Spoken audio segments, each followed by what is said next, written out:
Just plugging away.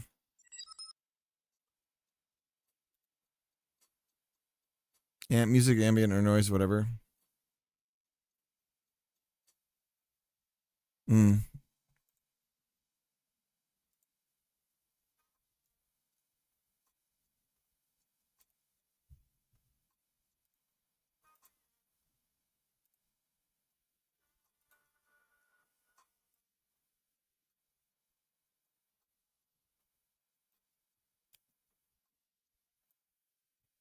I'd say I'm plugging away too. Plugging away at your mom.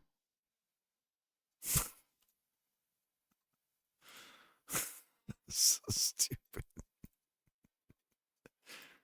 My wife gasped.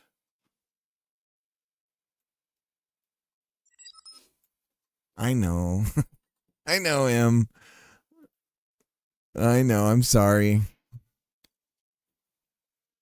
There's a time and a place for your mom jokes.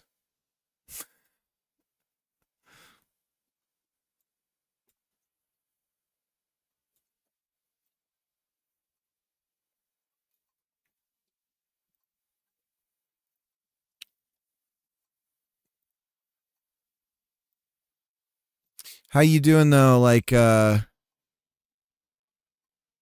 all the dude? Two Bob went and bought me a fudging tablet thing.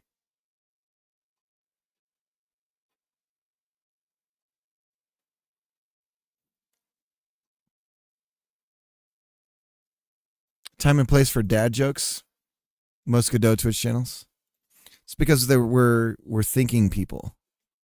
Dad jokes, thinking man jokes. Hey, I just was gonna throw away the packaging from your really long Ethernet cord.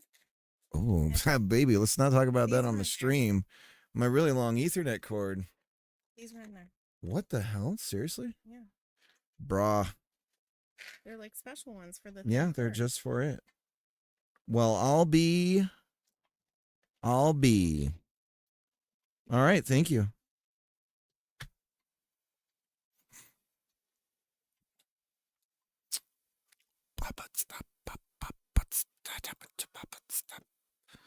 I'll just be more chattery. I think it's important to be able to share silence with another. We don't have to fill every waking moment with sound. But I understand that I'm streaming, and streaming is there as an entertainment medium. So I get it. Just like I get your mom on the weekends. Fucking stupid.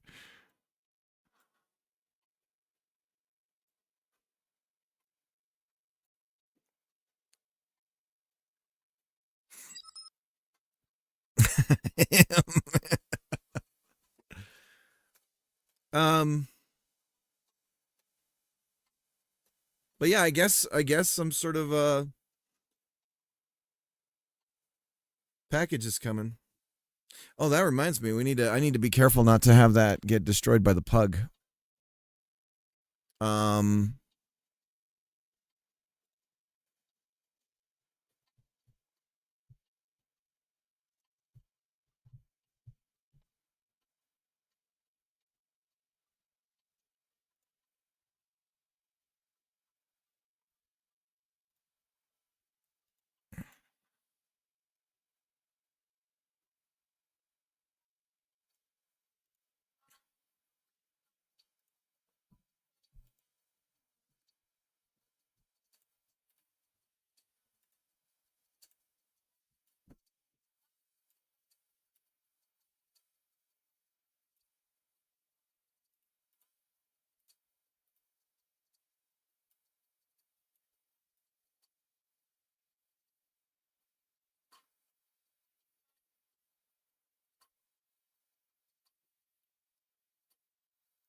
All right, guys, we're almost there. Just got to do this other side, and then we'll learn how to clone the branch and how to scale it.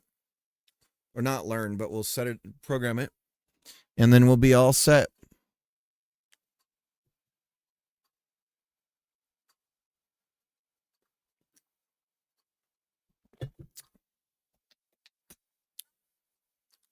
So I am worried about the joints and the way that the joints kind of seam together. So the joints are necessary.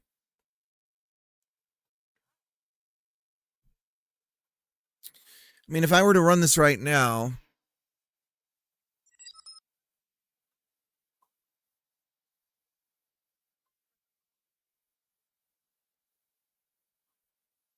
I was worried about my joints.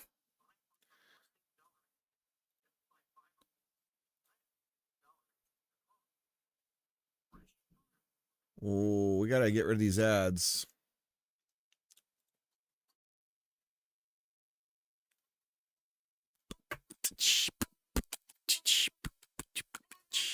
Should I do some Spotify?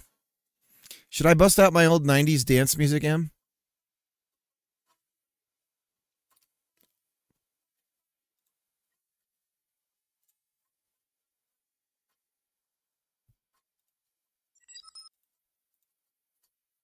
I'm working on music anyways. Got your own going?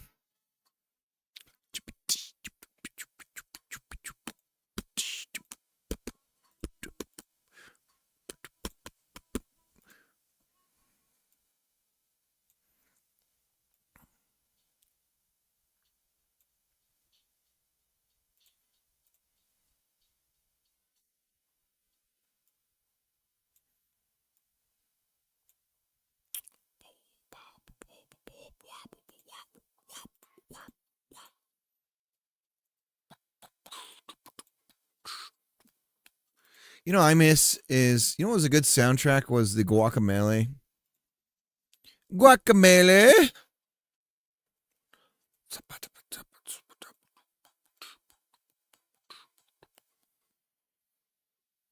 There was a burrito place in my hometown, and whenever you'd order guacamole, they would say guacamole real loud, and it had the inverse. It had the opposite effect, I think, of what they wanted. I wouldn't order guacamole, even if I wanted it, because they would yell guacamole every time. So I was like, nah, I don't want to be publicly humiliated just because I ordered a specific ingredient. But I know it was probably like a big moneymaker for them or some shit, so.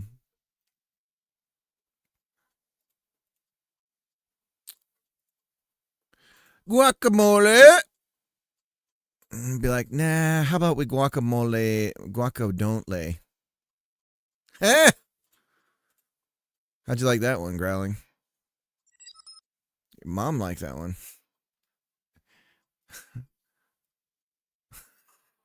So stupid. I have a burrito-esque right now. I'm eating a Chipotle, but a quesadilla, not a burrito. Are you gonna breakdance on stream? With large enough bits, we'll breakdance. I'm kidding. Guacamole.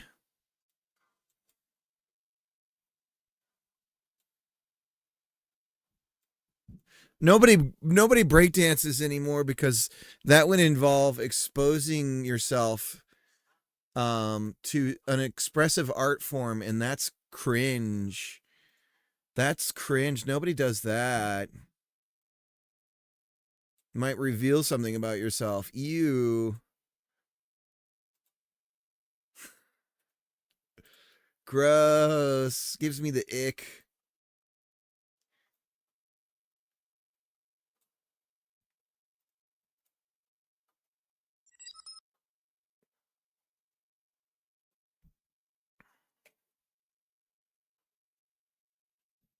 Yeah, I suppose cringe.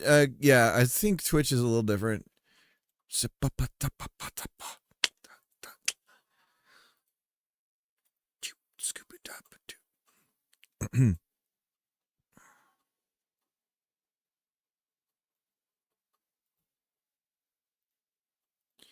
There does seem to be this whole subset of boys that are concerned about what girls do on Twitch.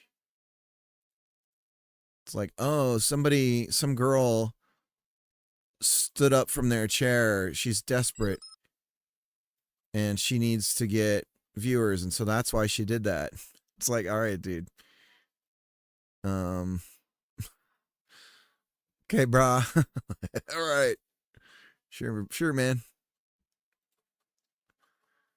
Like I'm on Twitter or X or whatever you want to call it. And it's like, look at this girl, what she did on Twitch. And I'm like, okay. I'm like, I'm confused. Is there a problem? Thank you. I'm polishing my wood on stream right now in front of everybody. We're getting there. Have you seen my wood in action, Cyborg? You want to watch it in real time? Let me show you how my wood moves.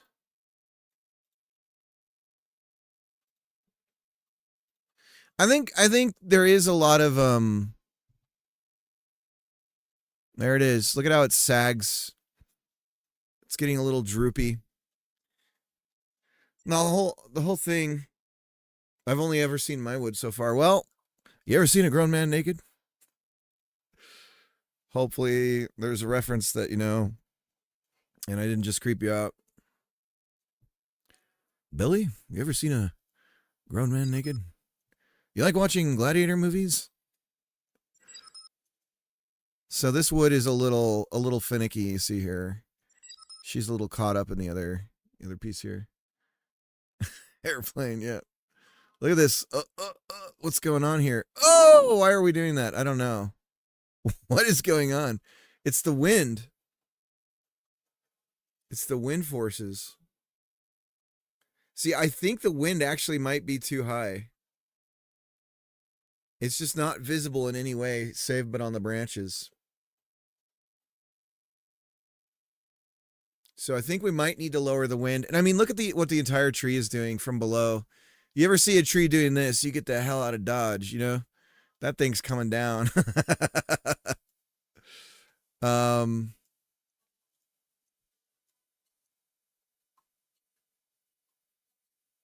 Yeah, we've got high winds right now.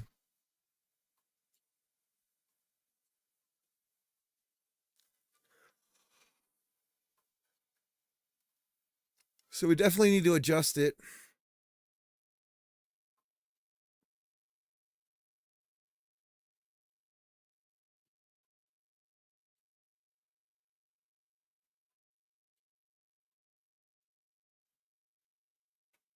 So once again, the plan here is to get this single branch done. And then we're going to make a copy of it and we're just going to clone it across here. After we do that, then we need to have code that allows us to adjust the width of the branch that everything comes off of. And correspondingly, every single extension to that branch will then shrink or grow based on the size we set this to. And so we'll get that going. And once we have that going, we'll fill out this whole branch here with all the subsets. And then we'll do this. We'll clone this branch with all of its little bits. And then we'll start slapping this guy all the way up to the top, and we'll have a tree without leaves. We'll say that it's well, if it's an evergreen and it looks like this, you got serious problems. That tree's dead. By the way, I had a neighbor. I was too afraid because everyone's so mean nowadays. I was too afraid to like knock on their door and say, "Hey, your evergreen is dead," you know? Like it's a huge danger to your house. And then it set on fire one day. I think they were having a barbecue underneath it. And it caught fire. So that kind of took care of that, I guess. Try to have my kids play with like neighbor kids and everything, and everyone's so scared of each other. And then I guess I am because everyone else is, I suppose. But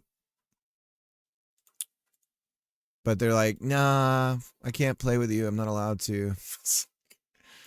So Scarlet Letter or some shit I don't know about that's going on here. It's a different time, man. I remember you just meet a kid and be like, "Hey, you want to play?" And they'd be like, "Yeah." You'd be like, "Cool." But now it's like I must ask permission from my superior officer.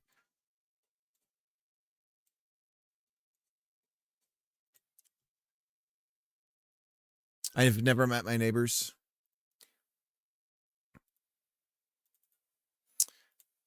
I have one cool neighbor. My I only have two neighbors basically, but one of them's super cool, super nice. And the other one is not. He likes to tell you he is though. He likes to tell you how nice he is.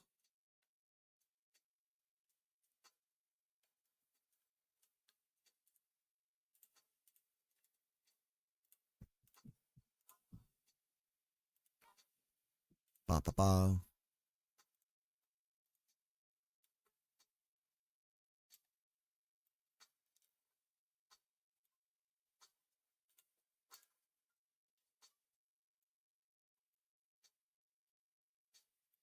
One more, baby. I met my neighbor for the first time a few weeks ago because I went outside to leave during the day for one of the rare times that happens. And he was outside and he's like, "Do you smell gas?" Because a place 5 miles away had a gas leak that was so bad it smelled strong all the way over here. So it was our first conversation was about sniffing gas. Well, that's nice. And then he started talking about chemtrails. Immediately segued into a conversation about chemtrails. You're like, "Oh, fuck. It's the lizard people trying to control our government." You're like, I gotta go.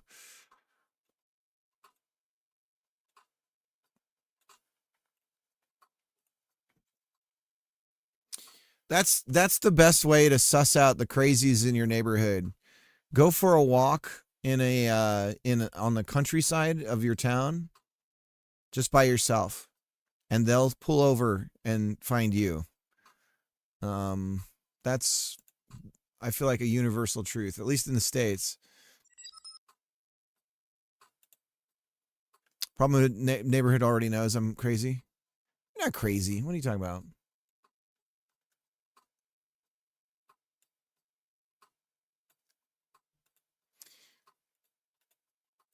You want to get nuts? They didn't realize you were doing your impersonation of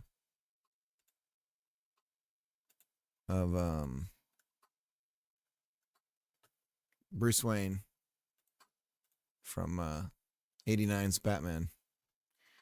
No, I'm just doing an impersonation of 89's Bruce Wayne, Batman 89. You want to get nuts?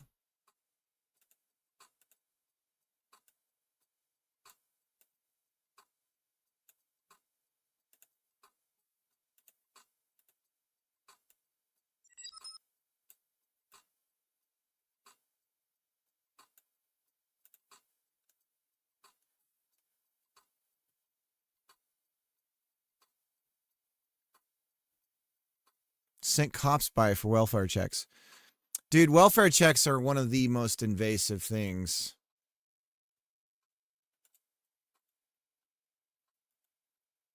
That's gross. Fuck those guys, man.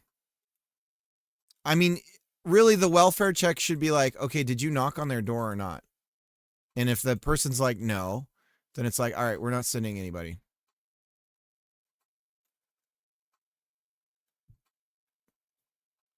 Like, because you could do that. So how about before you start sending the people that shoot people, how about you knock on the door and find out?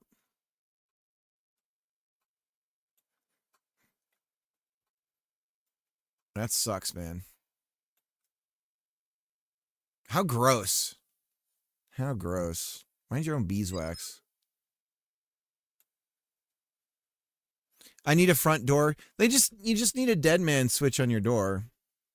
Like whenever you make your coffee, a green light shows up on your door and it's like, yeah, I'm still alive. Uh-oh. Tiny Cricker, you say F those guys. That's not a very good word to say. All right, Tiny, you're right. Tiny's right. Man. Tiny keeping me straight. Tiny loves me.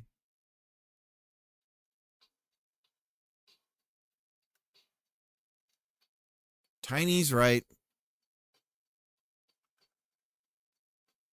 Okay, save the tree.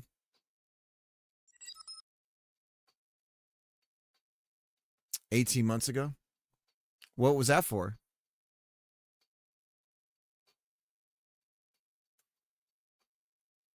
Should I ask?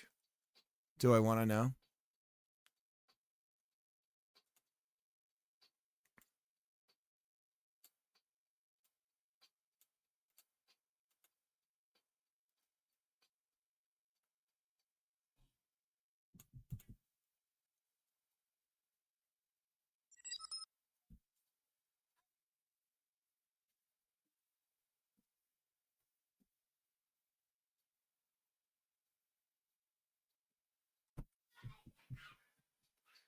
When the solar salesman repels from the ceiling, crashes through my upstairs window just to make me an offer. He's like SEAL Team 6 just to sell you some solar panels.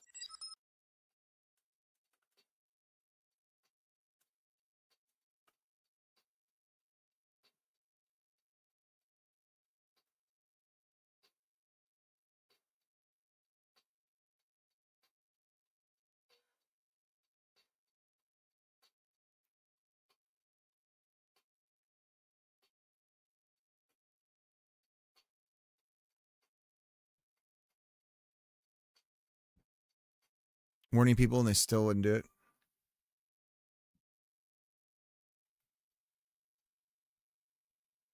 Nextdoor is amazing. We've streamlined spying on each other. It's like the 3-letter agencies couldn't dream that we would just report on ourselves. So after a while, I found out the guy's business domain expired, so I renewed it, redirected it to Brazilian. Oh my gosh.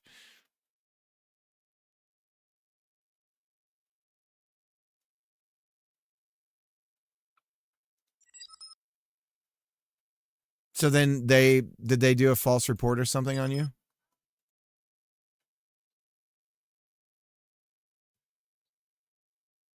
Took it to the door, yeah.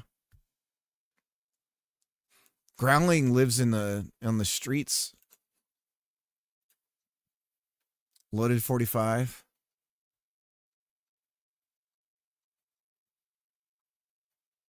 All right, took it to the door. Okay, I'm on the edge of my seat right now.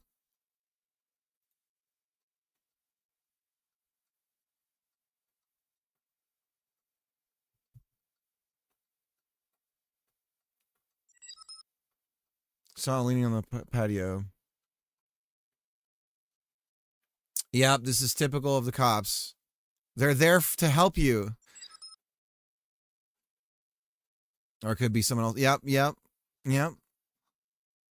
My favorite thing is when cops actively destroy your security cameras or put their thumb over your Ring doorbell.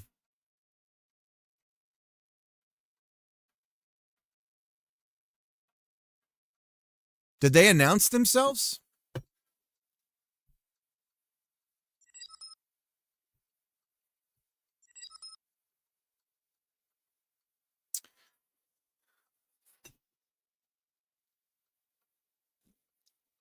Being a cop is such a dangerous job.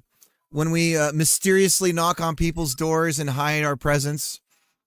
I almost got shot today, honey, because I was an idiot. Yeah, I could have. I was intentionally obscuring myself from view from the porch of somebody. I was were they like I bet they were banging on the door too, huh?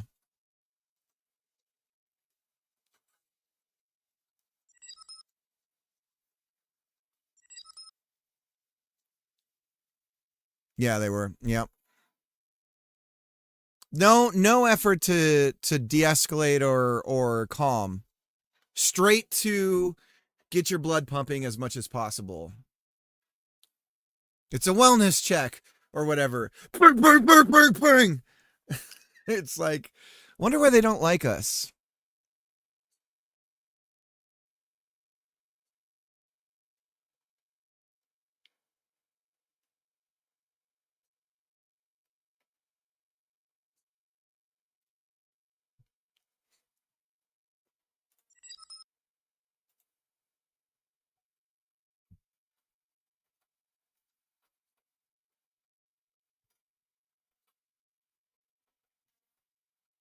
Terroristic threat charges.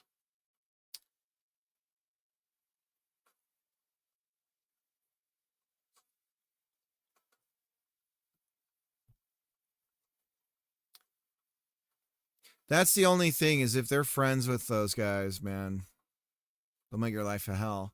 So here we see the forces of wind really going.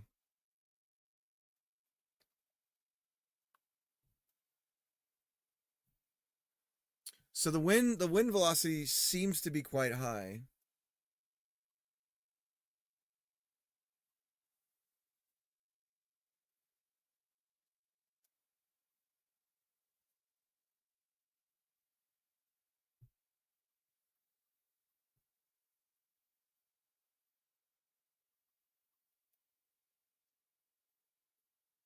Threaten me into slander. Slander.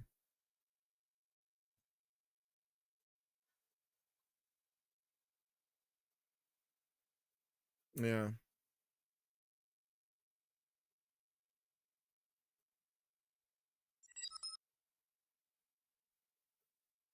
Thought buying a domain name is slander.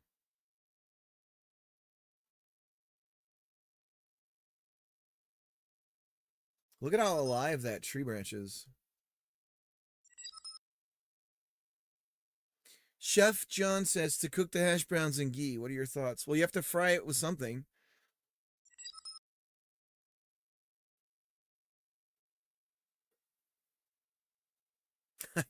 Yeah. That's crazy, growling.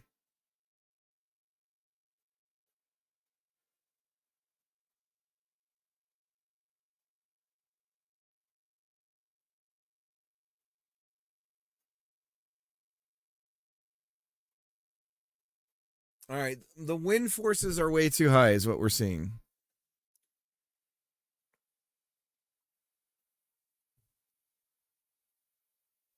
So let's adjust those.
Okay, so that's way too high for the wind. What do you guys think about that?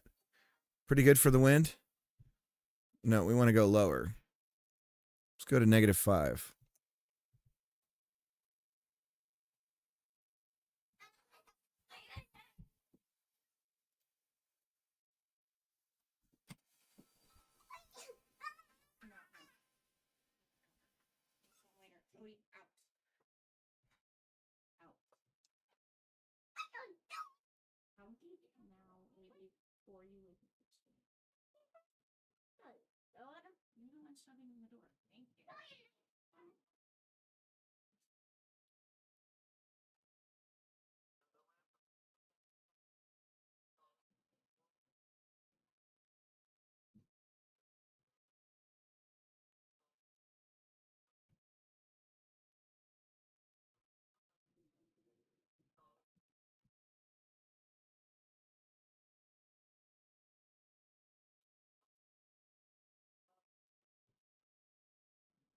One of the least favorite things for a police officer is somebody who knows and exercises their rights.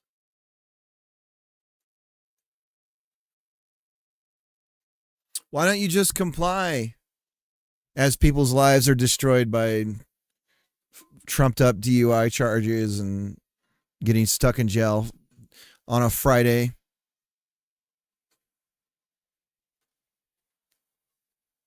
over some bullshit. Sorry for cussing.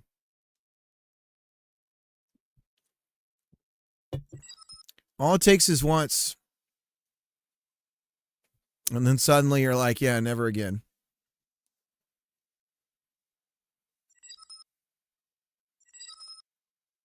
Casper, what's up? How's it going? Fiera, how you doing? Let me do a shout out to M Audio for all your audio needs. Music, check. SFX, check. Voice work, check. Fmod, check.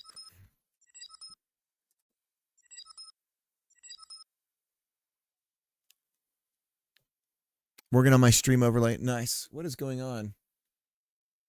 Lights here are wigging out on me. Just chilling with a friend. Sick today. Today I'm peaking. Peak sickness. You guys want to see something wild? Check this out. We increased the wind forces.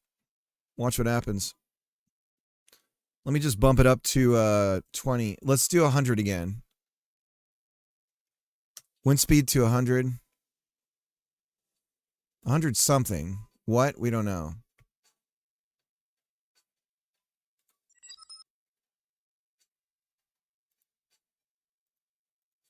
Oh, everything broke.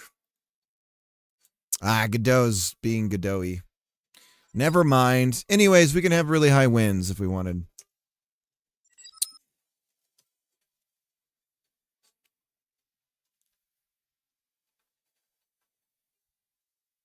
I told him he wants to stay.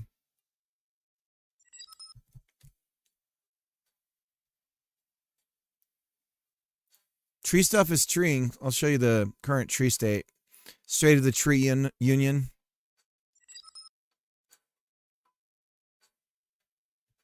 Here we go. State of the tree address.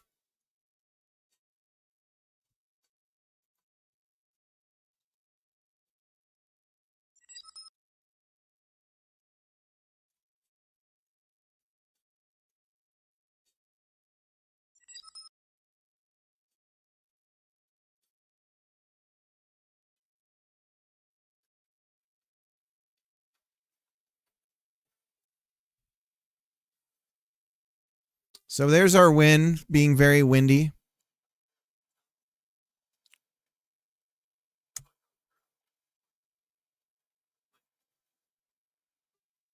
And then we can lower it.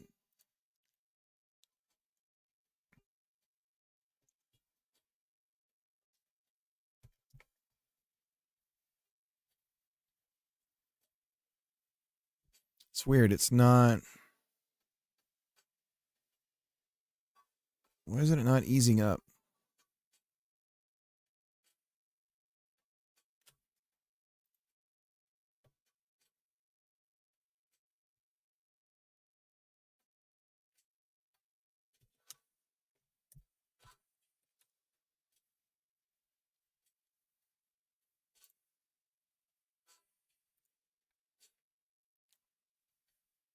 Ooh, that's cool.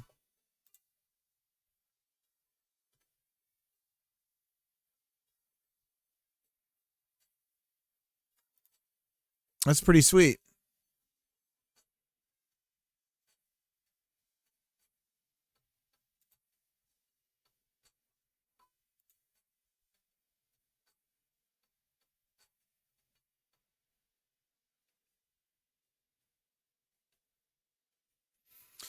Okay, so now what we're going to want to do is we're going to want to get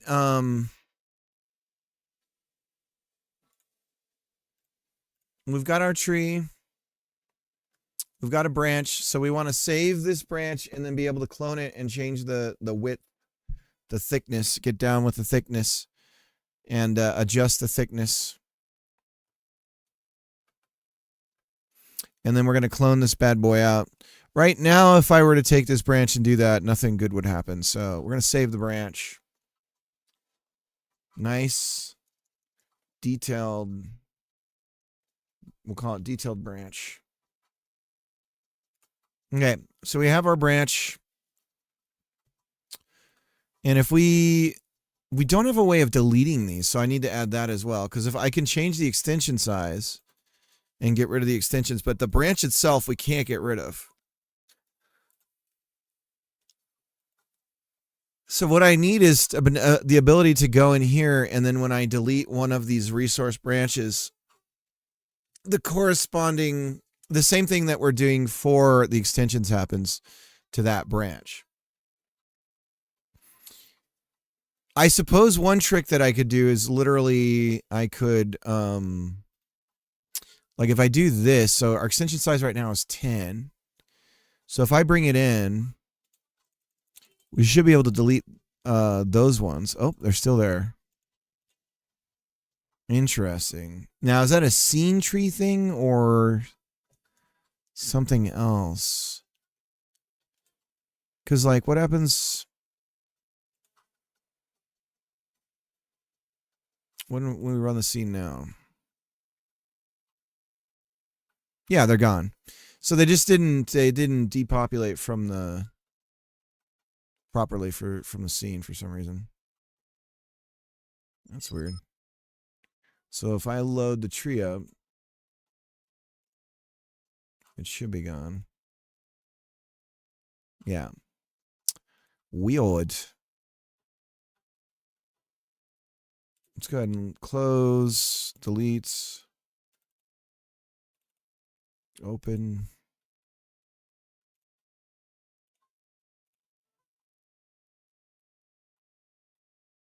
Okay.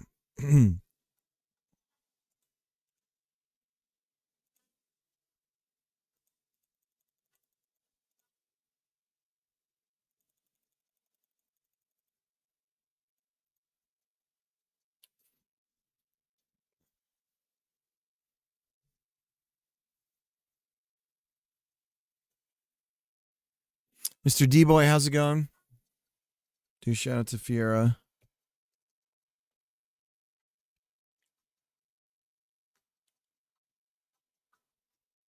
So what's your plan now, Mr. D-Boy? We talked a bit about it. I'm curious where you're at with it.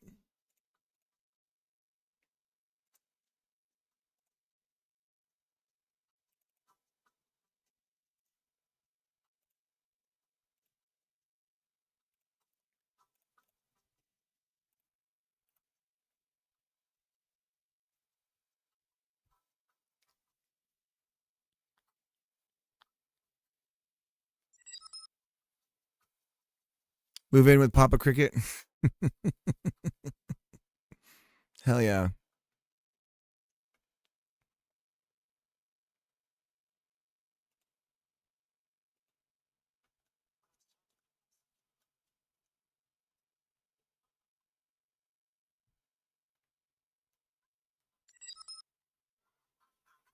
Working on game 2. Cut and run.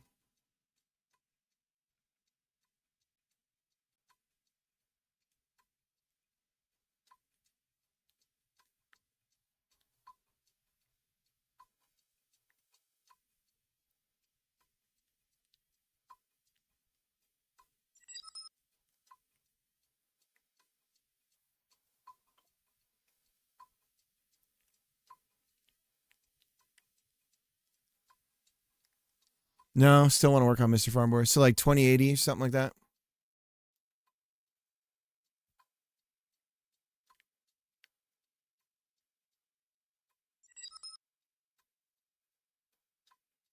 I understand that feeling.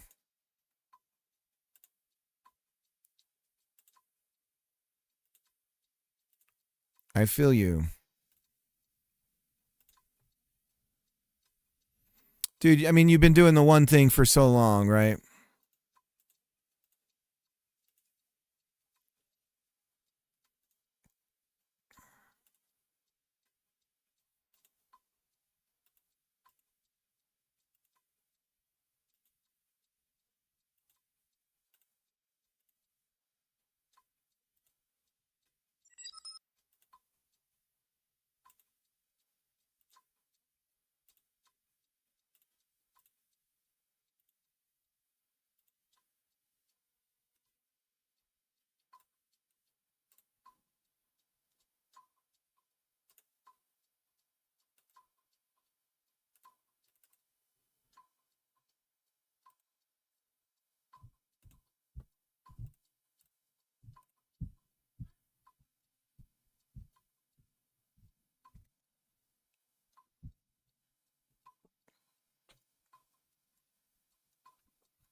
Don't think I can survive without making something new.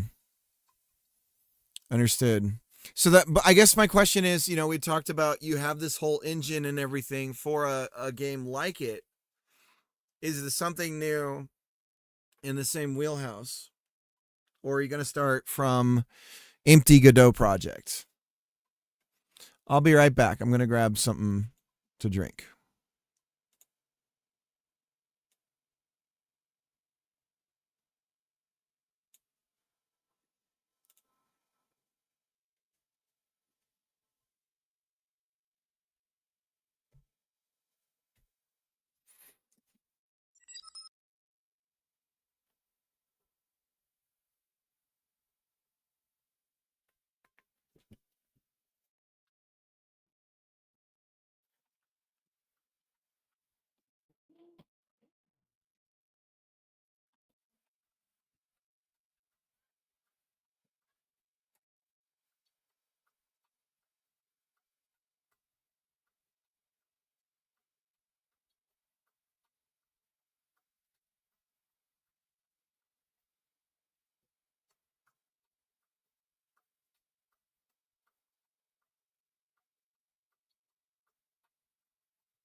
I'm doing something new, but I also want to do something with the Farm Boy engine. Gotcha.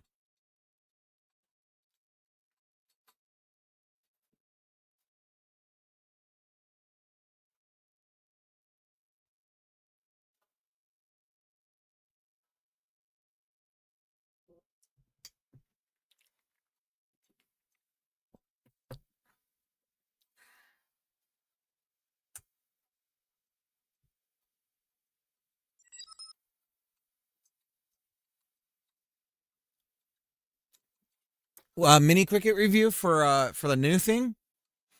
Whenever.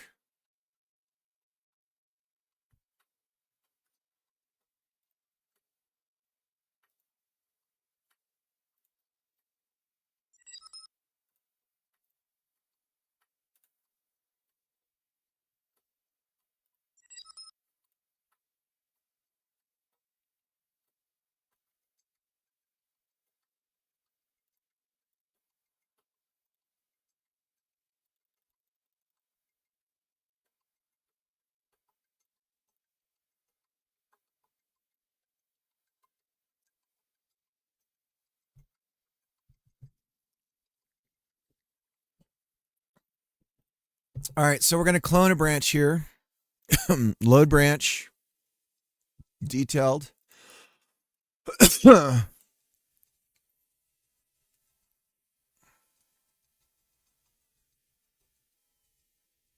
we should have an array of 3 branches. And look at that. Boom. Ooh, we do have one slight problem with this, though. Which is, it's wrong on the... So we have what we're calling rotation, which is around that. And then we have angle, but we don't have the Y rotation. So what we're calling rotation is really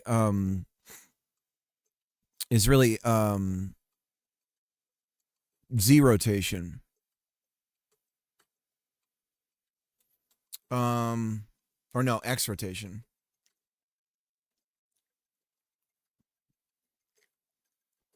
But we might need Y rotation because I see how it's pointing, the branches are pointing down. Because otherwise I got to adjust each of these individually. That's a pain in the ass.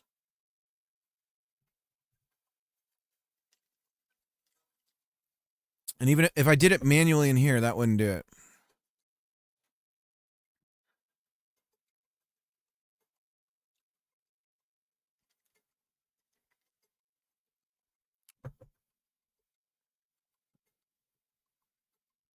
And also we need a way to delete these, but we're on our way here. So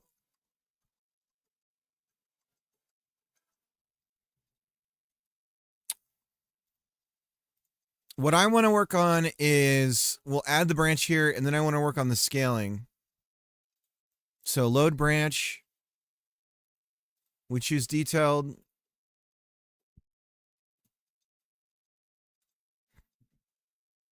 There it is.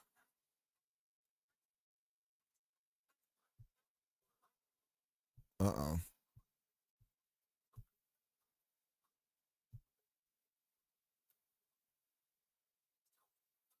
It's got us on the wrong rung.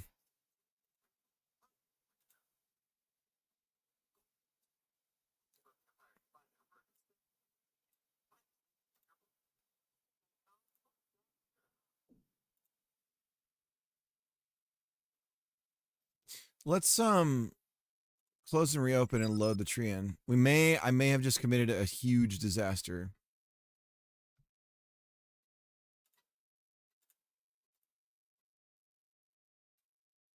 No, we didn't save. Okay. We do have this going on too. Lots of bugs starting to pop up here. I told you this thing is held together by just toothpicks and fucking sticky putty. Nameless Coder is alive. How you doing?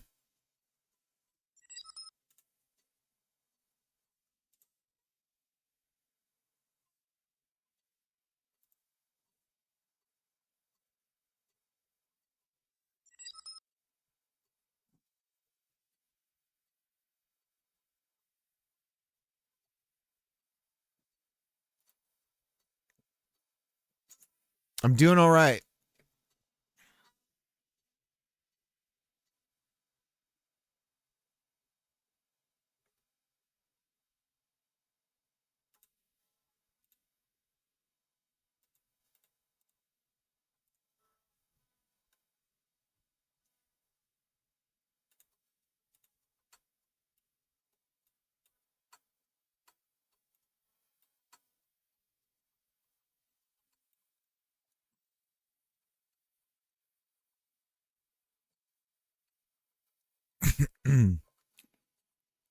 All right, let's save the tree and see if this works.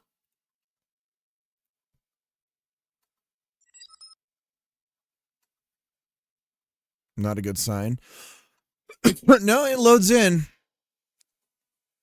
All right, we're doing it. It's those wind forces, though. They're way too high.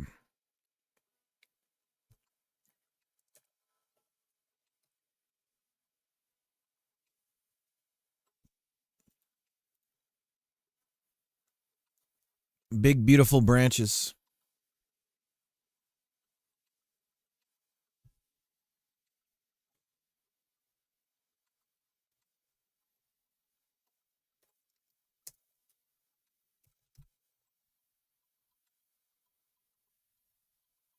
We might want to scale this down.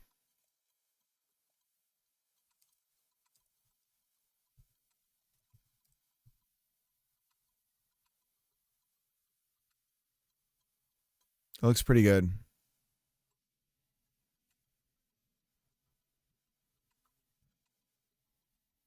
The tree is arching a little bit, but not by a lot now.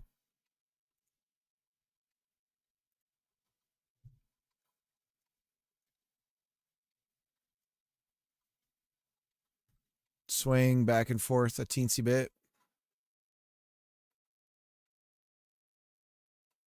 That's way better. And our branches down here, let's see what they're doing.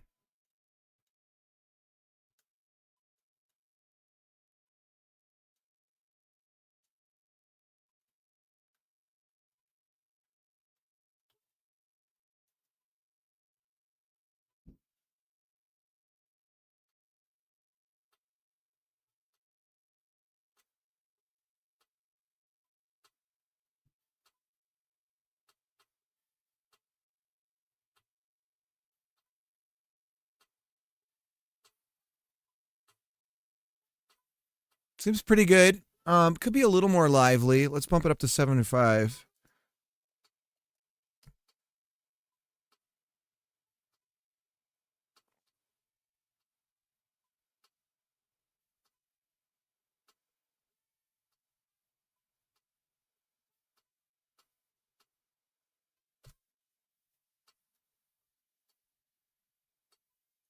I don't know what this is about. We got to fix this.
Okay, so the next thing I'm gonna work on is what I was talking about, where we can adjust the the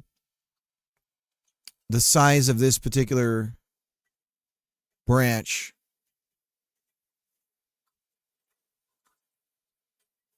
Here, the width and the length.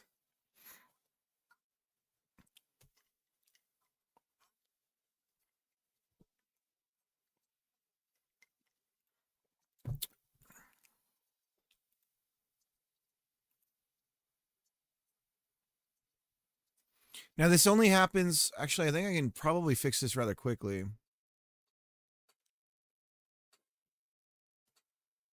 This happens on extensions. New pieces, new branches.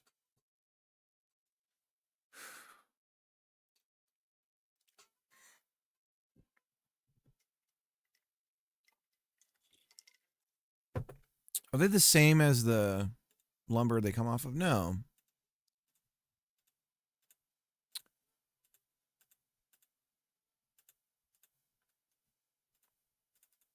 I can't select this one for some reason. There we go.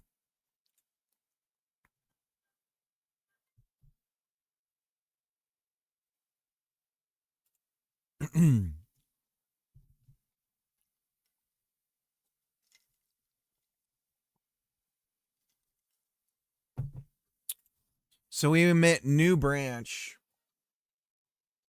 and then that's handled by the tree editor, which goes to add resource lumber. And we divide the width and the length in half. So this is on creation only.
Okay.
I'm trying to think of a way to code this where, I mean, right now my concern is just getting this going as quick as possible. So I think what I'll do is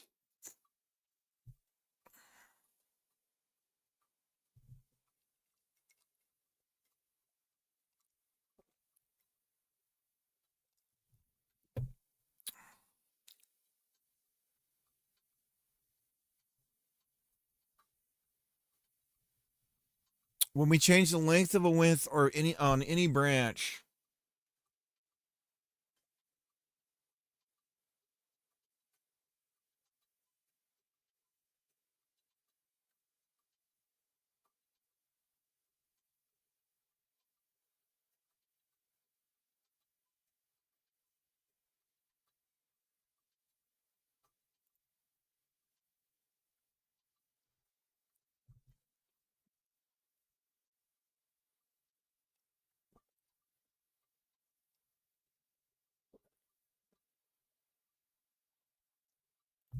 so if we change the length of the width on any branch,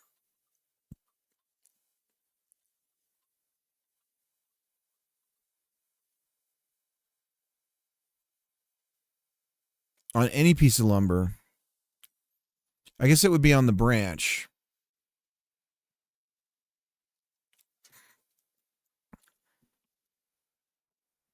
How's it going? What are you doing? Just grabbing a t-shirt. Finally deciding to wear a t-shirt today. Breathe out. Gemma's running around outside in shorts and 57. t-shirt. No shoes or anything. I was like, "Are you cold?" She's like, "No, it's really hot out." Should I go out there and real quick try and put up the trampoline stuff? I'm sure they would play on it, but I don't know. How is that a quick thing? I just need to find the tool. Hey guys, I'm gonna take like a 10-minute break. I'll be right back.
Pika Pika. Pika Pika Pika. Pika Pikachu Pika. Pika Pika.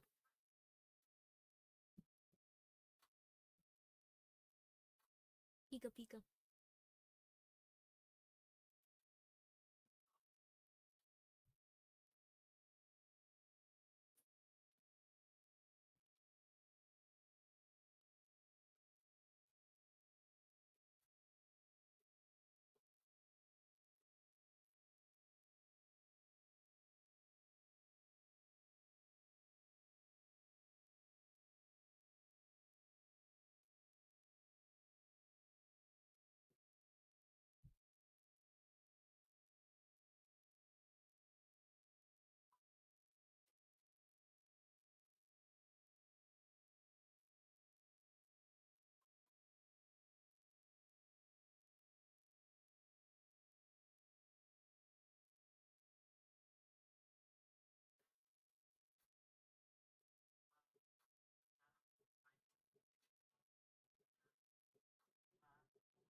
I'll be back, guys. Sorry, I'm getting the weather's really nice, and I'm getting the trampoline set up for my kids again. Almost done.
All right, we're back.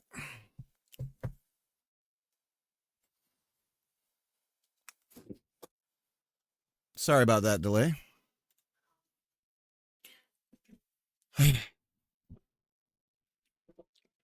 Gotta make sure my kids can play on days like this. Now that the weather's swinging around. What kind of dad would I be if I'm like, no, I gotta sit in this room and program video games. The kids can wait.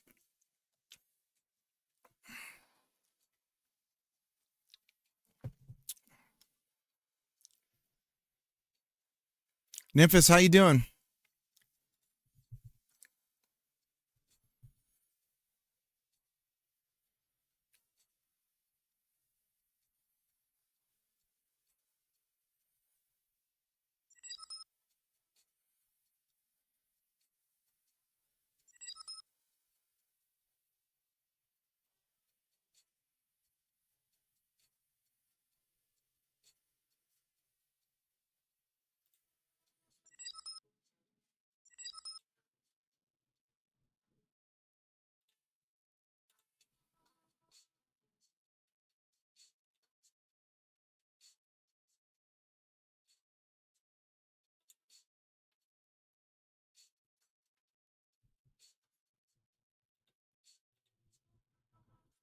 Been hungover slightly all day.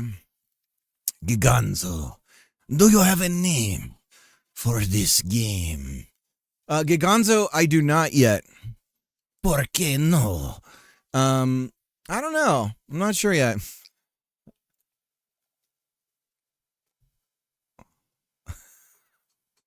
Sorry for injecting. I don't know why when I see your username, that's just what pops into my head is some sultry Latin man who is like, I will steal your wife from you with simply a look and a smile. That's my Giganzo voice.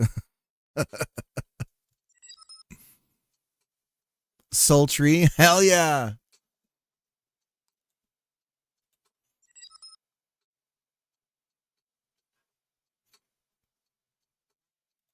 All right, well, we're back, and Giganzo, have you seen where we're at with everything? Let me show you the tree right now. The tech, our tree tech is getting there. Look at that. It's settling. All of the physics bodies, gravity's pulling it down, so it's kind of doing this little bounce when it first spawns in. We're gonna have to bake the resting position of a tree before we load the scene in and everything, so the physics look right. But if you go up against the tree, if you get close to it, let me show that here. If we get close to it, it's hard to move in this. I am a Giganzo.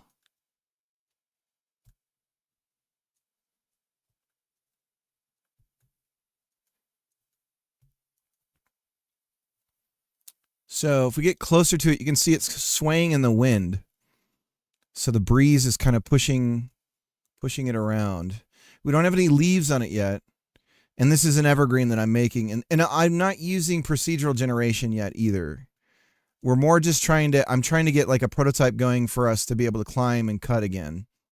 But we needed to get the joint system right. Once we started messing around in our early prototype, we learned how the rigid bodies in the joint should actually be.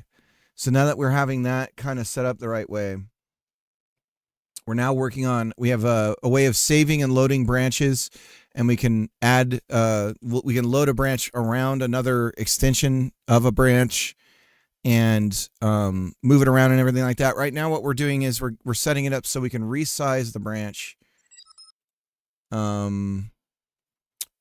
Less rigid when I have joints. Has the opposite effect of what you're implying. So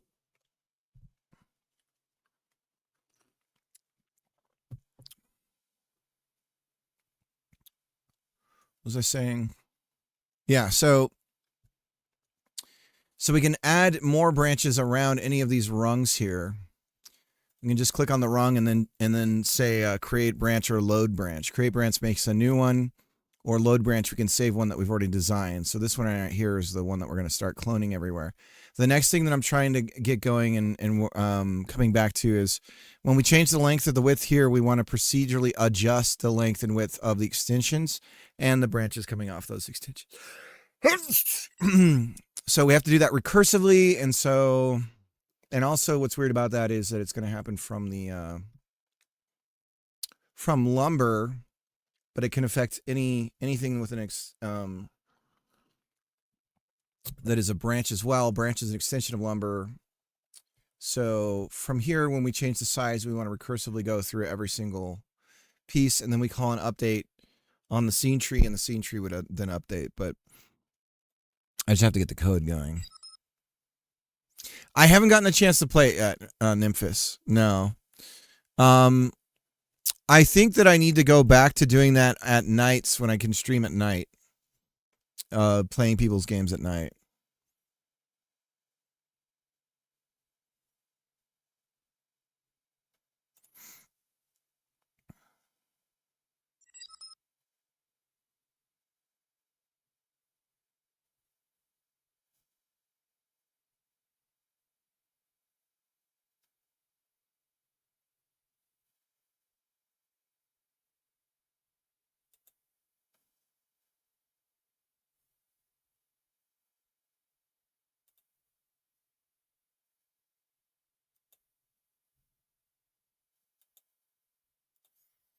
Thanks, Gigonzo. It's been a while since I've been able to show something that looks like progress. But it's gonna, you can kind of get the feel that I'm on the cusp of, once I have this branch designed and I can scale and resize it, then I'm gonna save a copy of the branch from this rung and all of its children, right? And then I'll be able to pop that out around here, and then up, and then suddenly we have a full tree of branches. So that's what we're moving toward. it's just, you know, each little step, there's all these little things that happen where you're like, okay, now it needs to do this, now it needs to do that. And but it's starting to like the exponential of it is there now, whereas before we were at the bottom of the curve. Now we're starting to see ourselves go up the curve. So now that I have a bunch of stuff in place, it's starting to really come together. And then the plan is, once I have the tree all set and we've got a full tree here, we can load it in. We have the wind blowing in it and all that stuff. We're going to go back to the game, the player controller stuff that I was doing, load this into an actual scene. And then, okay, can we climb the tree? Can we cut branches? Like, get all that stuff going again with all the tech that I already did for the mesh slicing and whatnot. But right now, everything's just cylinders. It's all, it's going to be that for now. The collision bodies, I'm trying to maintain as cylinders. So if we actually, I can show you what it looks like with the collisions.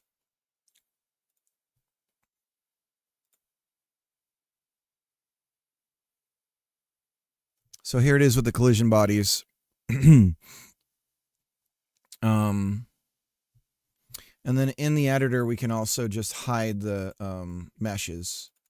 So if I go back to the top of the tree here, I can hide the meshes and you can just see the cylinders for all of the collision bodies. Again, the focus is on a singular tree, so we're not making a forest of trees with this tech. We're making a singular tree that's going to be in someone's yard, and all the neighboring trees that you see out in the distance are all going to be the traditional video game faking tech that is normal in a traditional game. But since the game revolves around interacting with a tree in a realistic way, or more realistic than normal, I guess. Of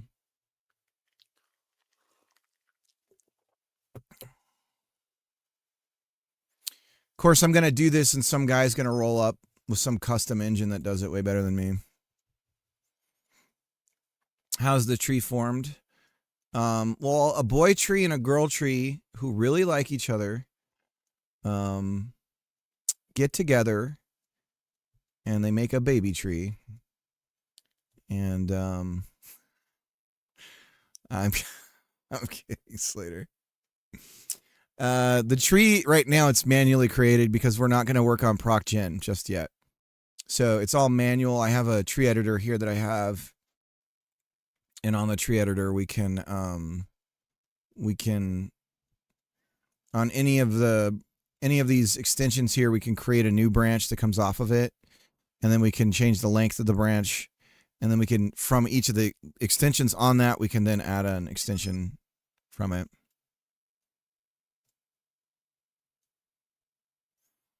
Babby meme. Oh, I'm out of loop on that one, Slater.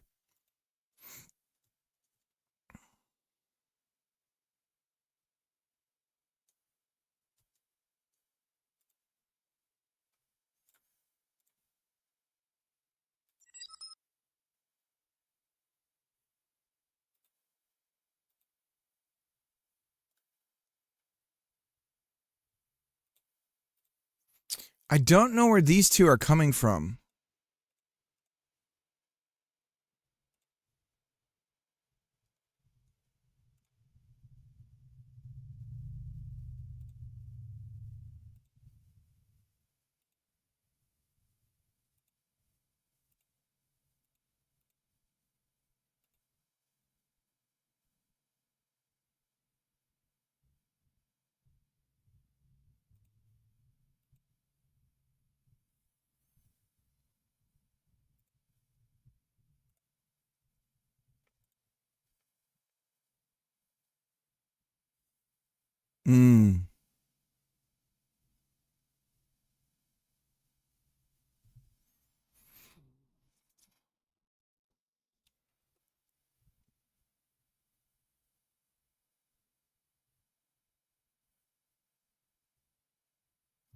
What's really cool is if you look at the tree at the top of the tree, if we get rid of the collisions, and you go to the top of the tree,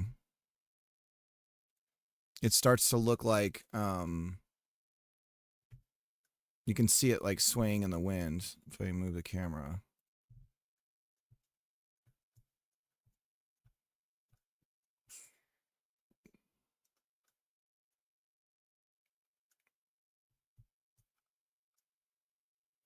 So like from above, right? Which is pretty cool.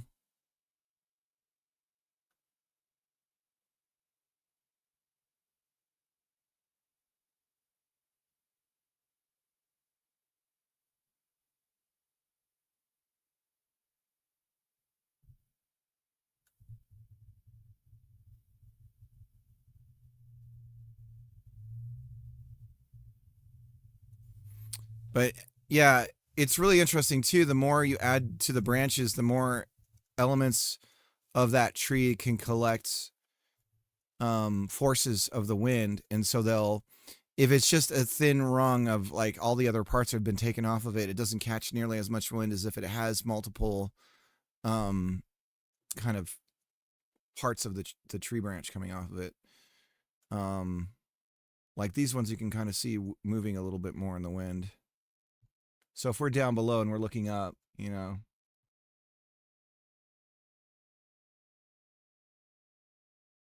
you can see him swaying.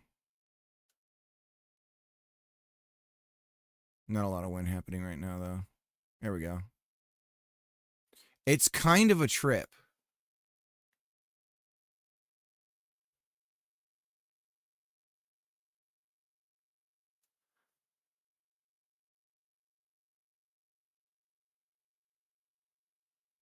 I mean, we add some sound effects to this and everything, and we're going to be...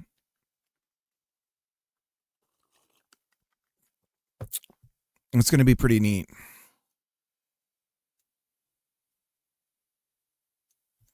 I mean, if you're just down below this tree, kind of looking up,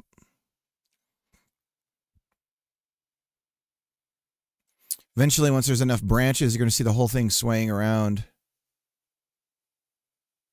It's going to be, I think it's going to be really neat, really cool.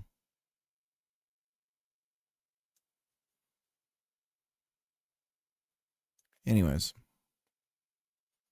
we can do something wild too and have the wind going really fast. Like I could go in here, if we run the scene and I bring it over to my code. It's funny how it gets all bouncy when you first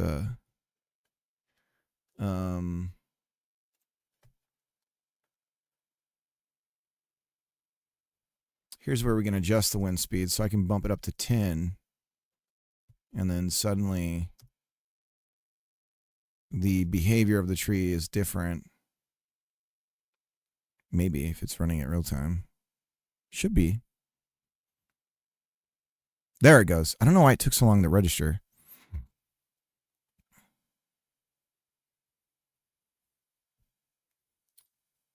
So yeah, now all the trees are bending. You can see the top of the tree is really pulling back now. So whatever the wind force is, we're not even doubling. It's 10 times what it was before, roughly.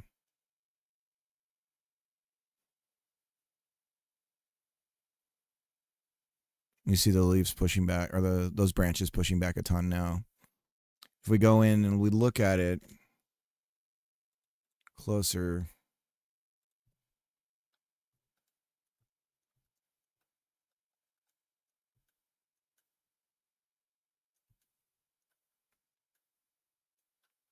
see all this, they're all kind of bunched up together and everything. And in the actual game code, if we did have a scenario like this, these branches would literally snap. Like that one there would break. Because we're going to be able to compare each of the joints, the differences between the two bodies from a joint perspective. And if it's over a certain amount, then we'll literally have that branch break. And so that if we're cutting a branch and it's falling and it hits another branch on the way down, if it's heavy enough and it hits the branch the right way, that branch will snap as well and come down too. So that's the kind of like, those are the moments that we want in this, where it's sort of,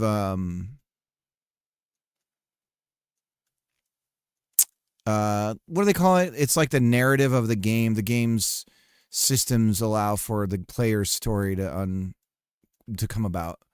And so there's just, if with the systems right and the way the player chooses to engage in it, then you can end up with these like completely different results. And so the story of the player's story in the game is different. So do you do any like tree trimming IRL? I mean, I have a bunch of trees on my property. I think that's why this idea sort of bubbled up. Because I'm always, I mean, like this is the season I actually need to start trimming right now. But I'm constantly taking care of the trees on my property. So, I think that's one of the reasons why I'm focused on how the branches break, how the joints break, and everything like that. Because when you cut a tree branch, it falls a very particular way. And if I was to just say, hey, you can just Fruit Ninja this, Jacob, how's it going? Then when you cut it, it would just kind of fall straight down. So that's why I came up with the whole joints and all that stuff and doing it that way. And I'm sure there's other ways of doing this, but we're kind of using a physics engine to do the heavy lifting for us on it. But yeah, so anyways, now I've got to work on changing the length and the width. It's working. Yep, we're working on it. So we got 2 branches now. I'm working on scaling so we can clone the branches. That's all working, and I'm going to work on scaling the branches. And then once I can do that, I'm just going to clone a bunch across one side, clone a bunch across the other side, and then copy this big branch when we have all the copies in place, and then clone that big branch around here, and then go up, up, up, up, up, up, up, up.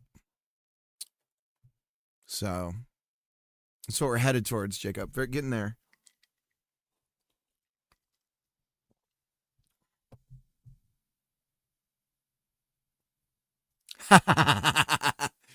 Wire them up to Steamworks. I would love for that if we did have a tree designer and somebody could design a tree that's in their yard. And then they can just practice cutting it down. Maybe I have to have a warning, like there's no guarantee that what happens in this is what's going to happen in real life. But that'd be kind of fun. It'd be really cool to use LiDAR and all that stuff and let people walk around their tree and scan it in and then plop a version of their tree into the game. That'd be dope. Or what is it? Splatting? Gaussian splats?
So you're working on your game, Jacob? It's coming along?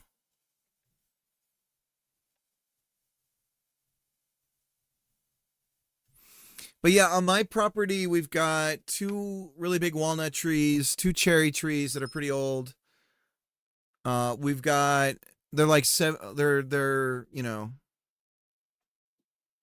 they're really old. They're in their 50-year-old trees or whatever. And then we've got a black walnut tree, and then we've got 4 elm trees in the back. An apple tree. We had 2, but one of our trees collapsed and hit and killed the other one. And it wasn't our tree. It was technically not our tree, but it was our responsibility because the people who run the canal don't take care of it, apparently. And then we have a giant, like 5-story tree right on our fence line on the other side of it. That's the city's responsibility. And then we have we have a weeping willow near our creek. We've got another elm over there. We've got a box elder and 2 other trees that I don't know their species.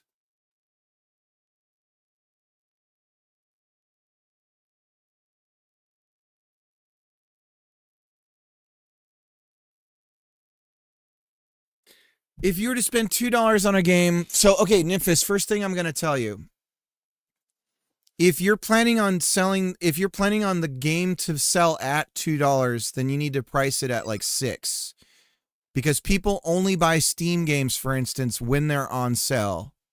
So my piece of advice is if you're imagining the buyer being convinced to purchase at $2, then price it higher than that so you can knock it down to $2 on a sale. So that's my first little line of advice.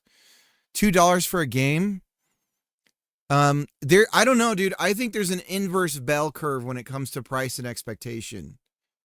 And people get real entitled when a game suddenly is getting close to free. It's kind of weird.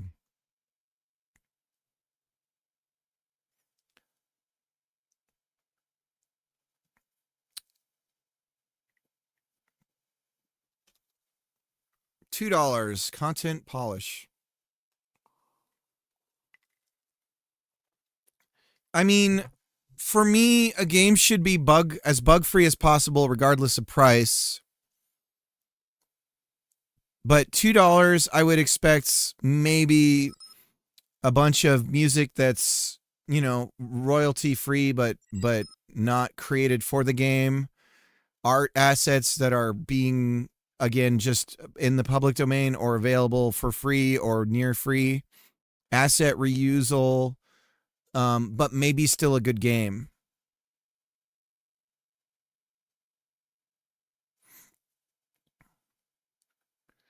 The other way to look at it is the lower the price, the less it needs to be on sale. So, for example, if I want a game and it's $10 or $15, I wishlist it and wait for sale.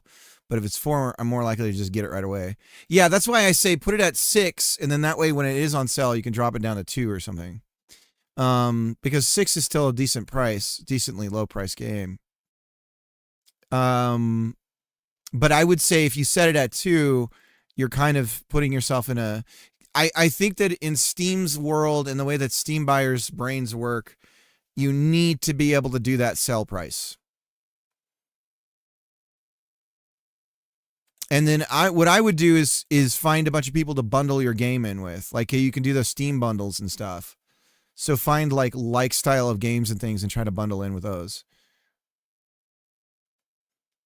I feel like I'm getting the game to a state where I can push content. Okay. I need to play it, Nymphis. I think what I could do, too, is have my daughter play it, if you wouldn't be opposed.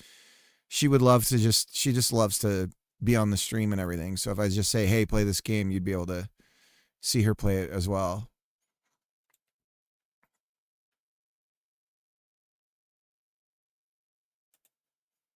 But yeah, I do think for some Steam buyers, they want the bargain. There are people like my wife who will only buy on sales. That's not true. It's not always true, but she's definitely loves the bargain hunting thing. So to have that sell is paramount for some people. I'm trying a new UI, so okay. Jacob says, for the most part, in adding audio now, got to think of a dumb song, then add more content. The theme is plants, so I'm trying to make an unrailed game, but turn-based instead of a train. It's a plant. How dare you? That's a very accurate description, I think. Bargain hunter.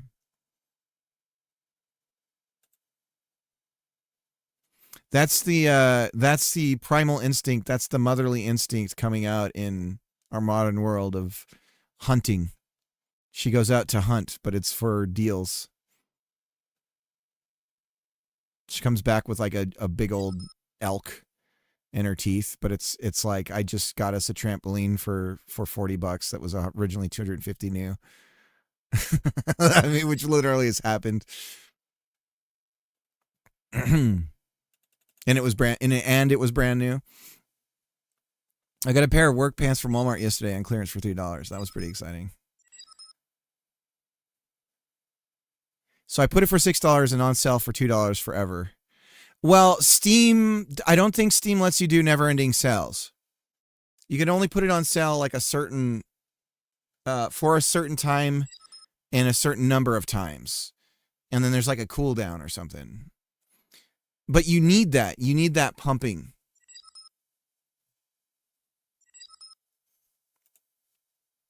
But it's just buyer psychology, man. People are weird. People need to feel like they're saving money, especially nowadays. So it's not only about the price, but about the bargain. So it's like, oh, $2 and it's 70% off. Wow. Like, how much percentage is that? It's over 50% if you have it at $6 and you drop it down to $2, right? So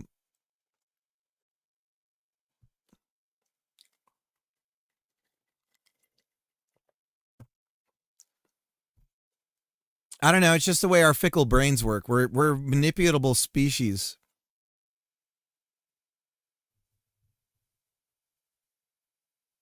Hunt Steam deals, gather Steam achievements. Growling's totally right. I know one of the people is making a bonsai managing game. I guess you could have made a tree game too. Bonsai managing game. Dude, that's what I was thinking with my tech. I was like, I can make a bonsai game right away. With the cutting, the mesh cutting and all that stuff instantly.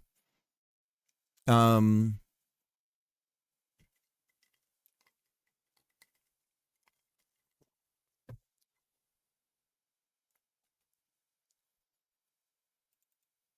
the reason why you want to take it off sale and put it back on sale, Nymphis, if it's perpetuity on sale, when somebody wishlists it, they're not going to get an email in their inbox, right? And the only way they get an email in their inbox is if the sale is a big enough sale. So it has to be a certain percentage for an email to bump to them. And so that's why I'm suggesting $6. So you go on sale at $2 and it's over 50%. So you're guaranteed to get that email out to them if they've wishlist. So it's almost, you can look at it as free marketing for the game. Slindy.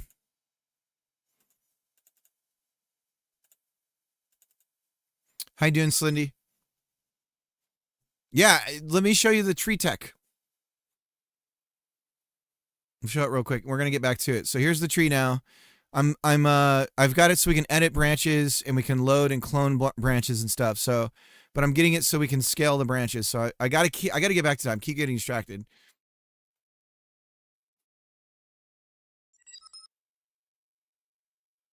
Procedural ProcGen will be after prototype. So I'm not worried about ProcGen just yet. But yes, I do want to do ProcGen. It's almost a necessity in terms of like generating realistic looking trees. But for now, my concern more is to get a working tree within the physics systems that I've built.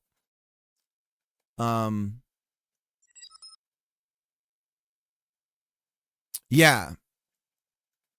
So I've got a way of cloning branches and stuff now. I'm working so that when you scale one rung of a branch, everything scales down or up based on the size that you set the initial branch off of this, off of something.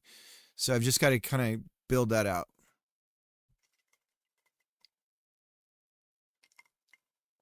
What are you working on lately, Slindy? Slindy's a hardcore from scratch developer.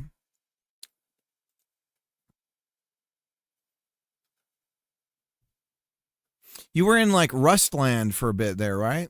Or am I crazy?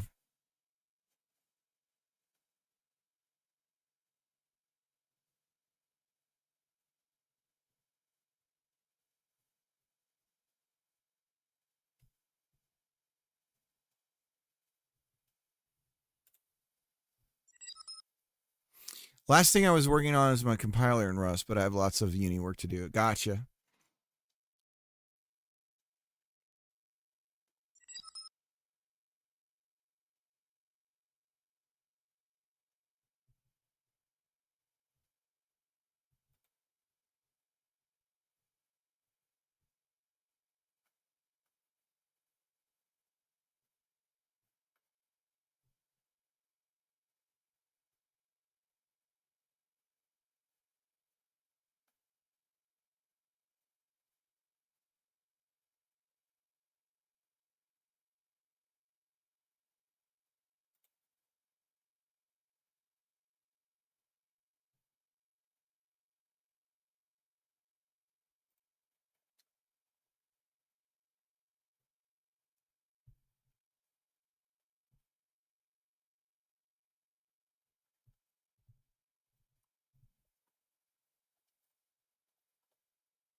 Saving money for sending my console's PCB to production at the JLC PCB and to order the required components like ICs or resistors or whatever from LSCS.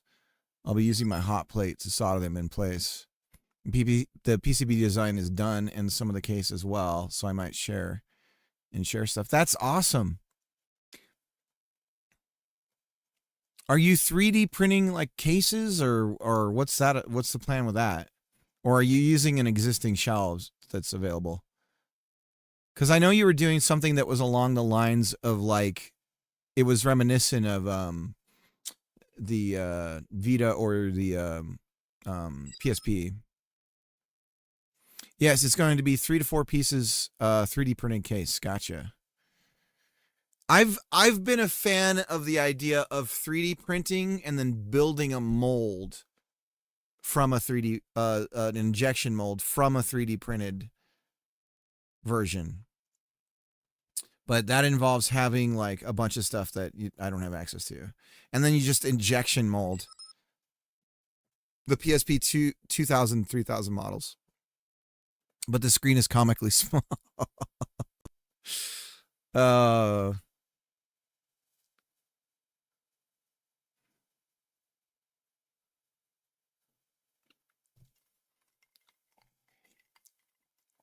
That just means you get better battery life. It's all about battery life. Dude, go the Nintendo route. Go the Game Boy Nintendo route. Rice, how's it going?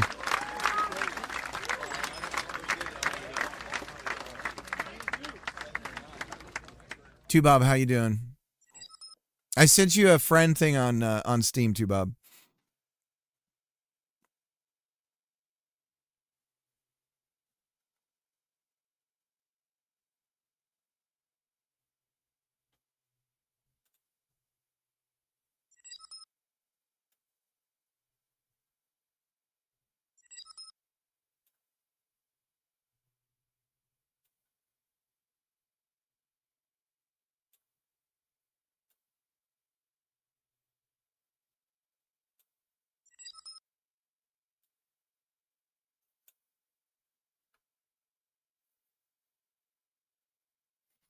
The exact same screen.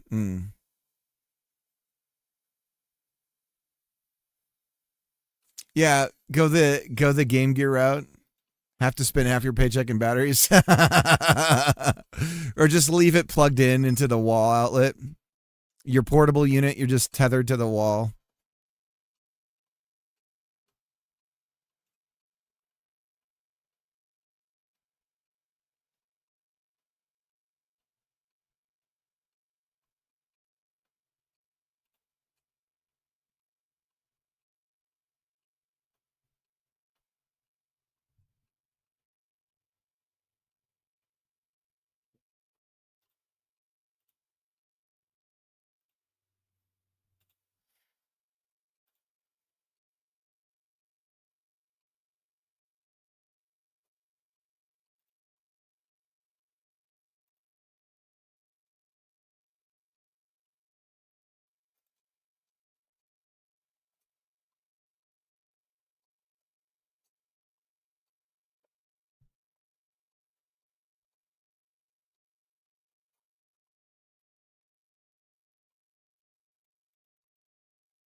I like it. It's reminiscent of it actually, you know what it reminds me of? The Sega Nomad.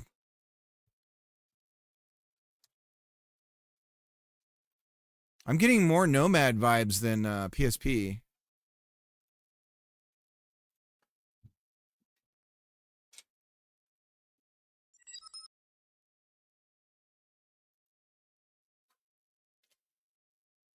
Ooh, thank you. Did you do? Okay. Hang on, can I show? My wife made. I don't know if it's gonna show up on the stream Don't because spill of it. the green screen. I got hash browns, real hash browns, and then 2 over medium eggs, Oh, maybe a little overdone, but and then a slice of bacon. That's my lunch, guys. And then don't judge the ketchup, but you can judge it. It's fine. All right.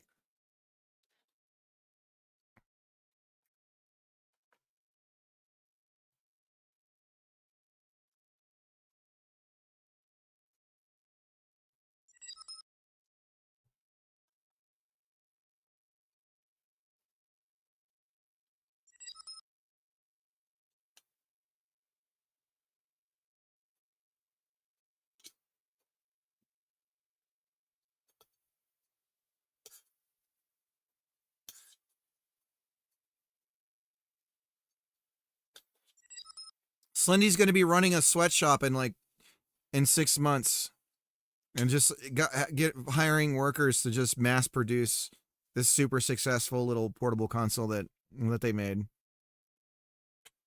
Nathir's back. Welcome back, Nathir.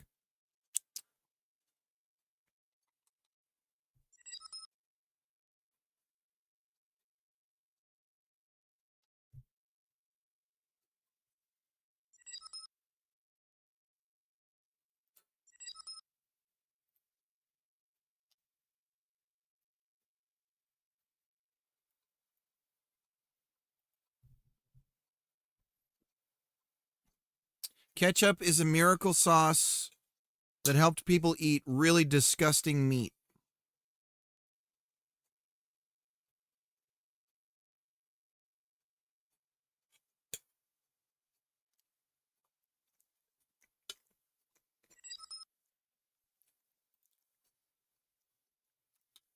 I don't think we realize how much food has gotten better throughout the years.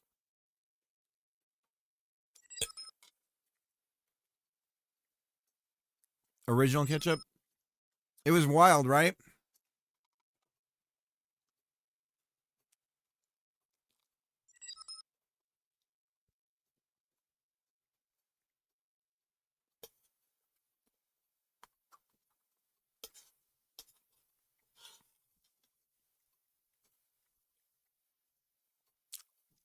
This is like drinking a Coke and somebody telling you, you know what this used to be made out of.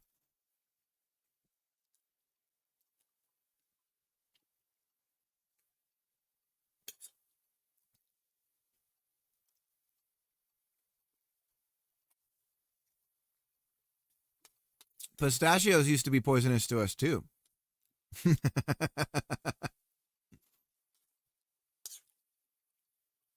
Is this why you should stay away from any new food product? Enjoy the new McDonald's product, guys.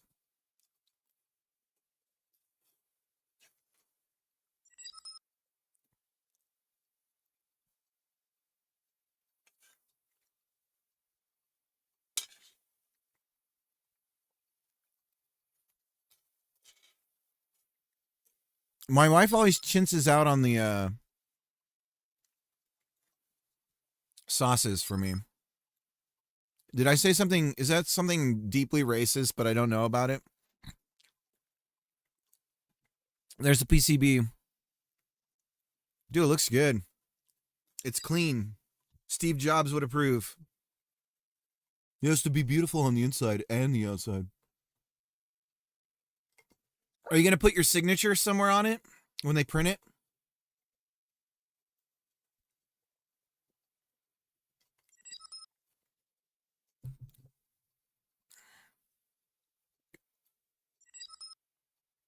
It's already there.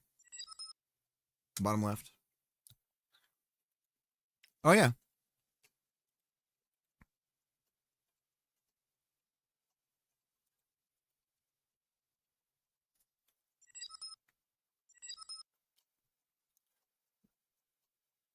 Where's the crank? Yeah, dude, where's the crank, man?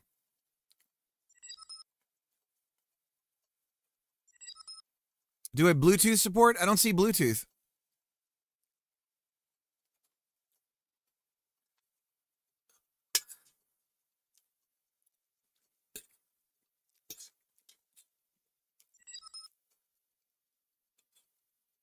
Yes, Bluetooth.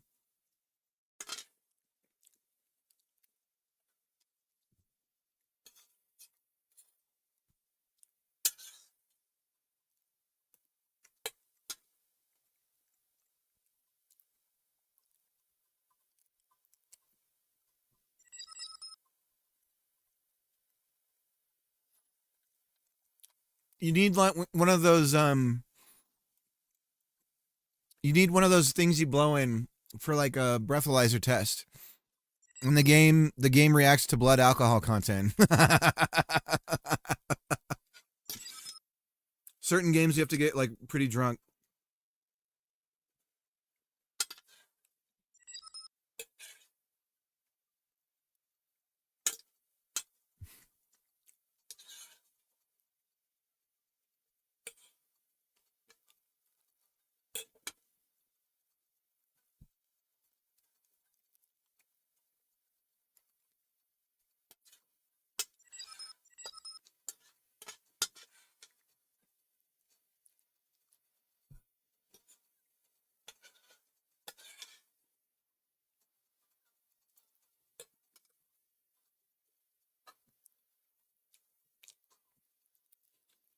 You must be this drunk in order to play this game.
I didn't know the rocking joystick was the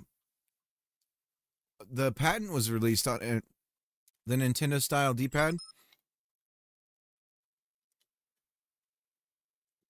Those are binary. These are binary inputs, right?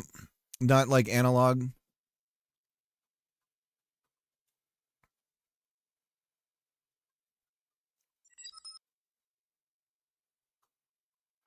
Fuck that D-pad, hardest thing to design.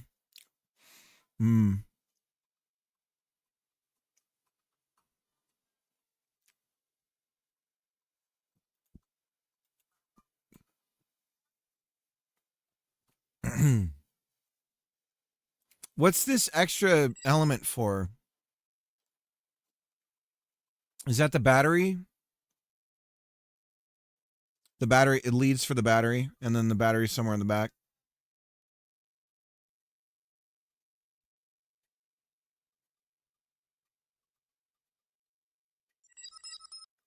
That's the speaker. Oh, okay.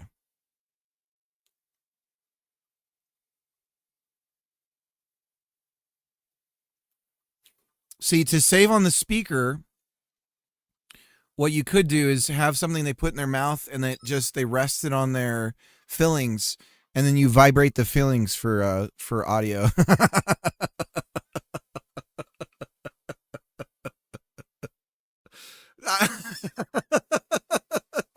I have the wildest.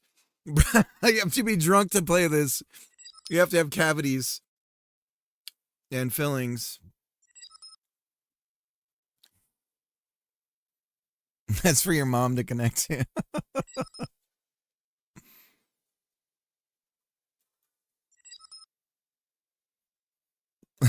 Listen to this. Hang on. Okay, put this in your mouth. Oh, God.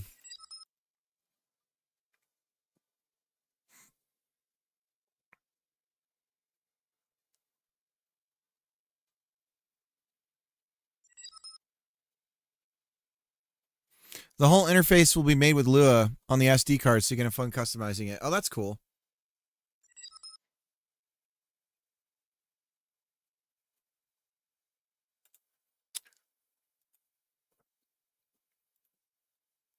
Nathir showing his love of the opposite sex.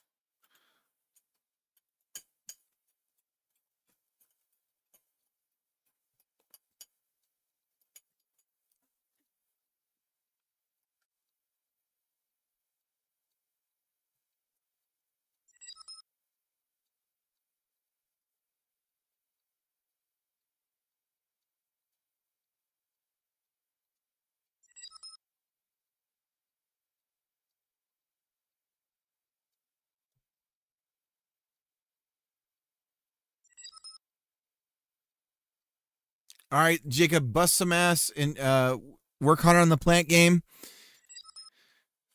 What's the? Can you link really quick to the itch page for the jam?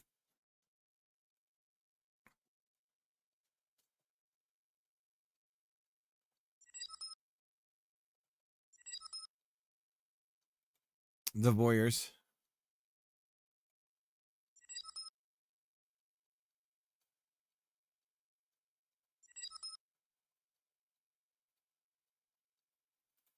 Oh, I see.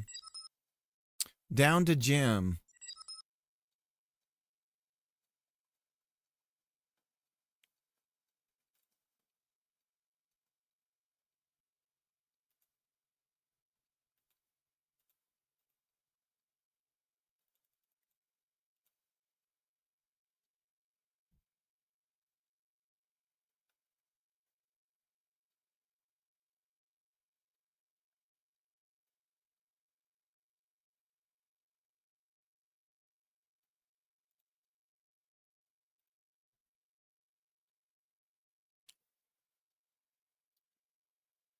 Nice. Bust some ass, dude.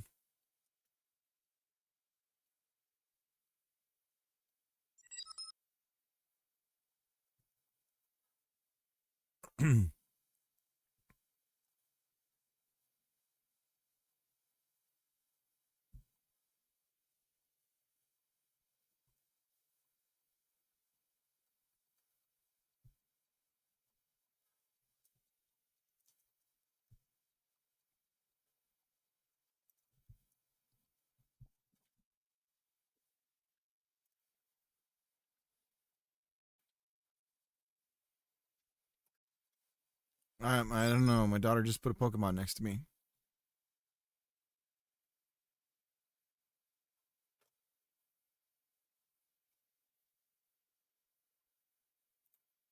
Put on 2 Bob's thing. Oh, that's cool. Cool? Uh-oh. Yeah, cool. What's You going think on? it's cool? It's cool. It's not cool. Oh my God, Johnson's rating. We got a Johnson here. We got a Johnson here. Johnson working on the mailroom. Who is Pepe Sylvia? The mystery unraveled in the mailroom. Thank you for the raid. Much love, everybody coming in here. We're working on a game where you make a tree. Let me just show you what's going on with the tree. Oh, pay no attention to the Pikachu. Give me just a moment. Godot just crashed on me. That happens when you work on tools in Godot. Things crash as you edit them. It's a loaded tree. So we have this tree editor we're working on. It's not procedural generation yet because we're still kind of building the tech, but let me show you what it looks like when it's running. The mailroom. This summer. I have collisions on right now, so you can kind of see what's going on with the collision bodies for the tree. But we've got, let me turn those off and then we'll zoom in on everything, kind of show you what's going on.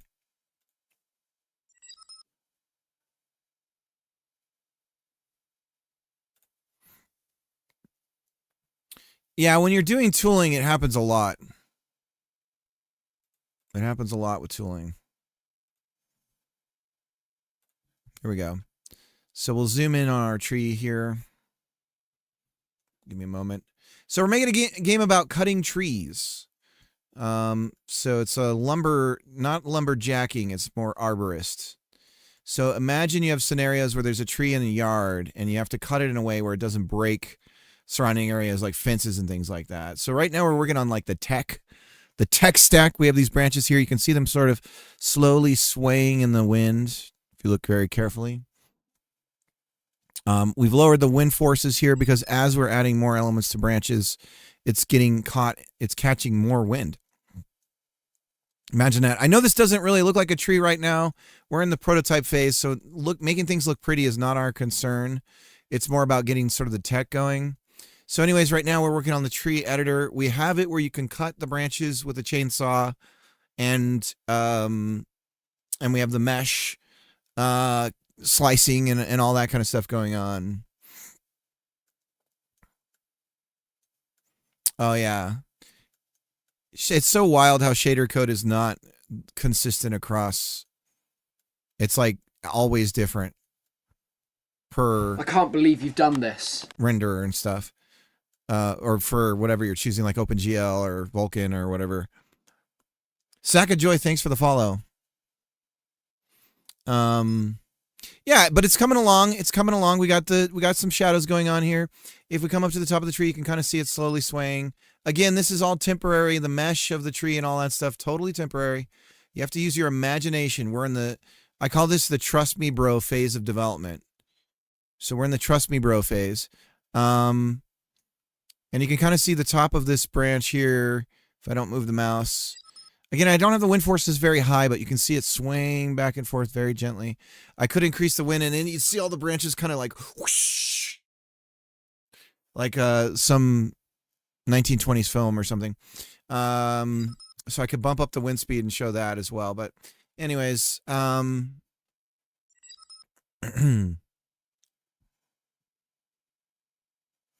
Slang does it all. Gonna grab some lunch, be back in a bit. All right, Johnson, thanks for coming in. I hope your stuff is going well. I saw you were playing people's games today. I was lurking this morning. I try not to talk to people on their streams when I'm about to stream because I feel like I'm like, hey, remember me? So I avoid doing that.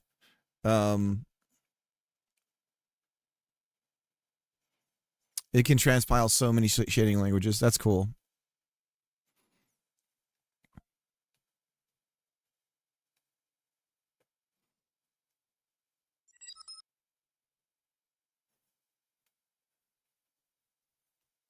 Right. Post raid's the way to go. So anyways, right now we're working on, we have our branches here. We can save and load our branches. We've cloned a branch from this one to here. We're going to keep doing that, but we're working on the scaling right now. We're going to clone all the way along this side, clone all the way on the other side. And then once we've done that, we're going to then clone this big branch and wrap it all the way around this tree, and then clone all the way up to the top of the tree. And then we're going to run the game again and see what happens, see how well everything runs. Now, I've tested this on a potato. Everything's pretty good so far. Again, this is only going to be the one primary tree that you're cutting in the scenario of the game. We're going to have trees in the background, but they're not going to be nearly as this. It's not going to use the same tech. But we're doing this because we want very specific moments in the game. And I'll do the pitch here since there's theoretically a lot of you here right now. Let me find the video that I'm always showing here. Is anyone else's YouTube ads just getting wild, like out of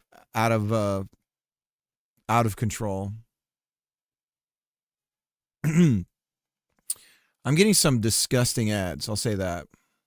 I don't understand how this stuff flies. But it's weird, it's only on mobile. So this is the pitch for the game is really, I just show this video. But really it's about, you got a tree. This is called like a zero drop zone kind of deal where you have this stuff that you're trying to cut and you're trying to do it in a way where it doesn't damage surrounding property. And so you have this tree and you got like ropes and you're trying to guide the branches that you're cutting down so they fall a specific way. They don't hit surrounding property like fence lines and stuff like that. Here we see a tree branch falling. You can see all the other tree branches swaying in the wind and then see how it hits that one on the way down. These are all the moments we want to have in the game, is that kind of stuff. Right? Thankfully, the rope that the climber is using is actually rope around steel. So that's actually a steel bar that's going around the tree. It's not just rope. But yeah, it's... so yeah, these moments, this is the game. This is what we're going for. We're thinking Power Wash Simulator, but you're cutting trees. That's really the vibe of it overall. So think all of the sort of game loops in Power Wash Simulator, but it's all about removing a tree and doing it in a way where you don't damage surrounding areas. And then having cool machines like this and picking up the branches with like these tools and all of this kind of stuff. We've done a cherry picker, so we can do this stuff. I've got that's kind of tested in the prototypes, but having these cool machines and renting them or paying for them outright, growing your arborist business, you know, that kind of thing, for the outer loops. And then the inner loops are just these moment to moments of like destroying a tree, basically. Interesting. Yeah, getting the teeth cut if you don't cut it right, getting the teeth stuck. Yeah, we for sure could have that. And then of course post demolition, picking up, like doing leaf blowing the sawdust and all that kind of stuff. But anyway, so we're working on prototyping a tree to get it back into our player controllers and stuff like that, so we can actually do that. The tree cutting tech is already there. I can kind of show where I was at. I really need to have better clips to show you of the actual stuff that I've worked on in order to really sell this better for people. We're all about trees right now on my Discord. But we've got, like, this is, let me show you these are the moments that we want to have in the game. Like, we want to have this moment.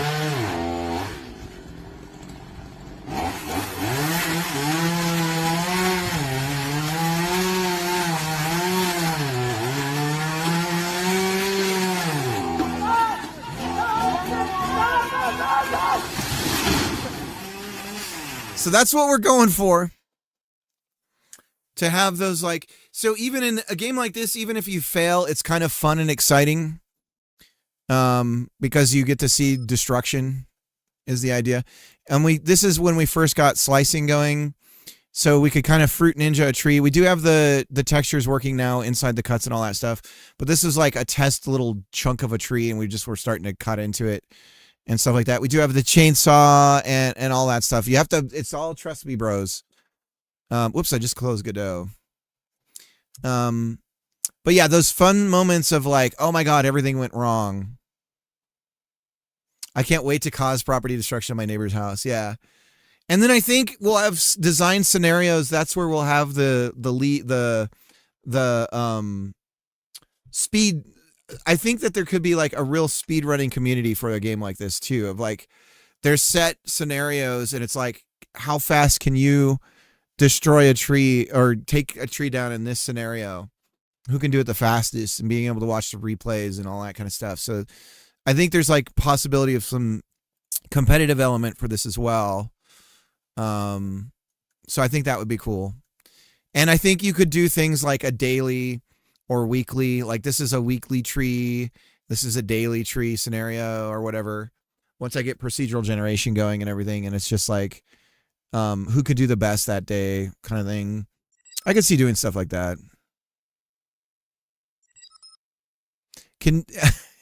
I guess, yeah, we could do something like that, Minnie. Good luck. I know, Slendy. I know, because of the physics. I've done replay stuff before. But yeah, because the physics aren't deterministic, it definitely creates a problem. Wallaber has a solution to that, and I want to talk to him about it. So I'm gonna hit him up sometime because I know he kind of cracked that nut with the replays on the racing game. So even though you're dealing with but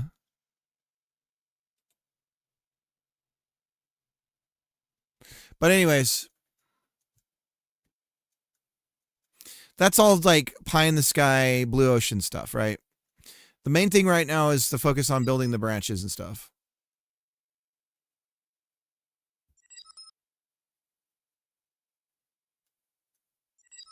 Oops. Timber Sports. Actually, that you just gave me an idea, Gonzo, for a potential name. Let me do a quick search here. It's got to be taken, right?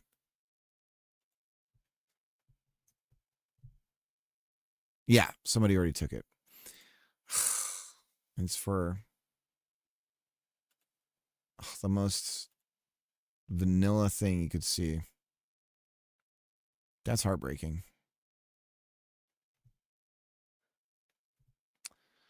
Bummer.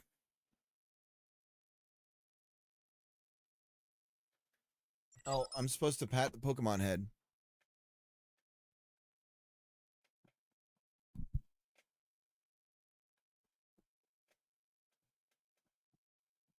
Okay.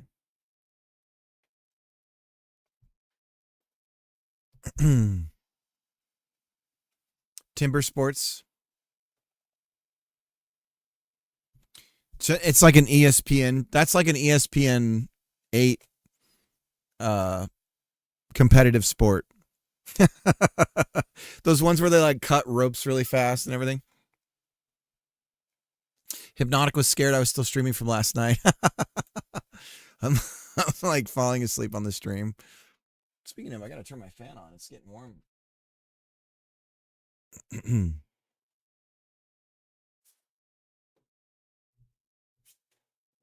Oh man, that's crazy how effective that is.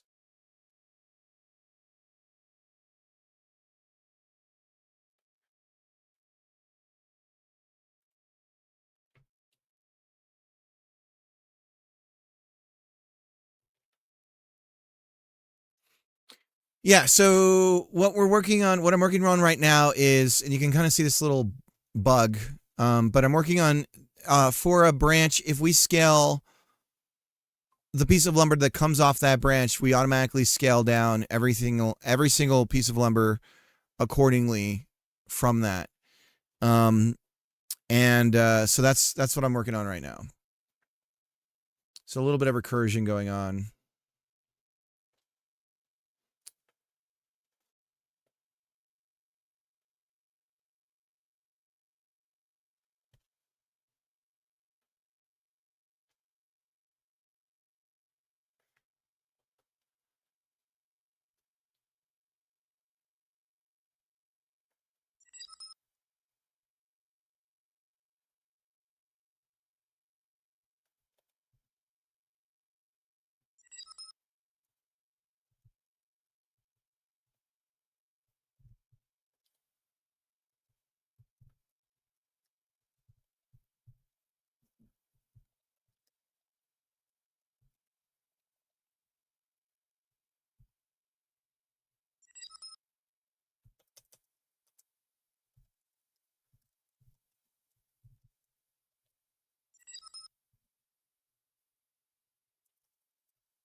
And if you'll excuse me, I'll be right back.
Back to work. It smells like hospital in this room right now.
So we take that and then we say every single branch we do that. And then on each extension, we're going to go through and update the width and length. And so we need to do a count because based on the extension size, we reduce the length.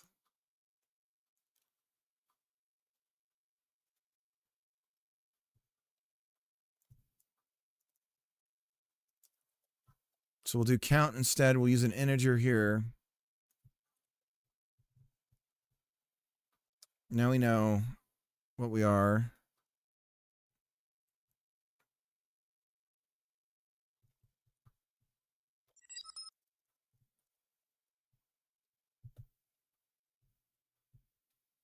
And then we say length. And we do some math.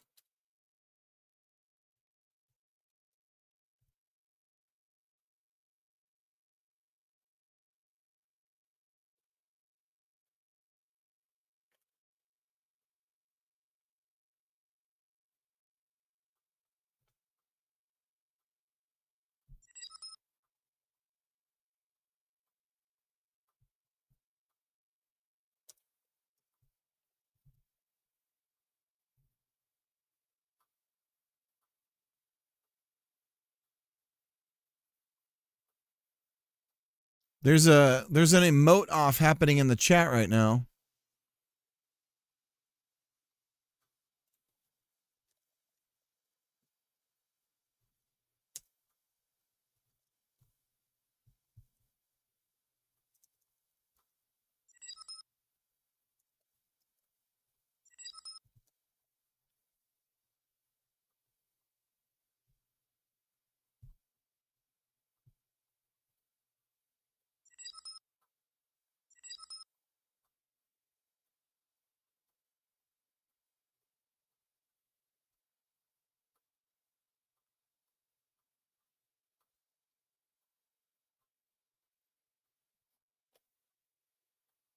We can't multiply by 0. Is it count or size, guys? Do you remember?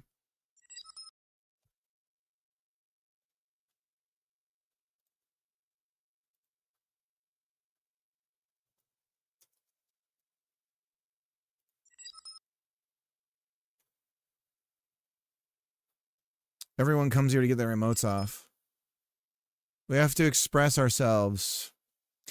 Do what you want to do.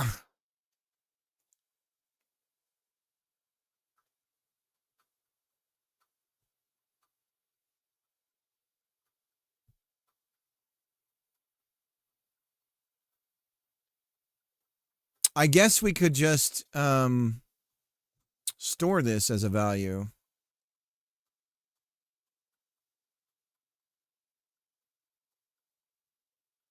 So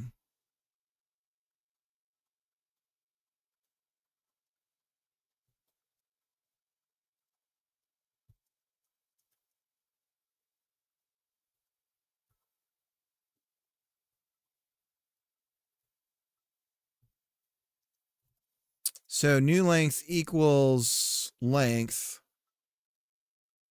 Then we say new length equals new length times that. And then we just put the new length here, and now it'll just get progressively smaller, which is what we have happening anyways already for that. So as we go further down the rabbit hole, the length shrinks. We need that as a constant value, so let's go ahead and set that as a const. Length shrinkage. Is that a good name, guys? Length shrinkage? It happens. You know, you get out of the pool. People start pointing and laughing.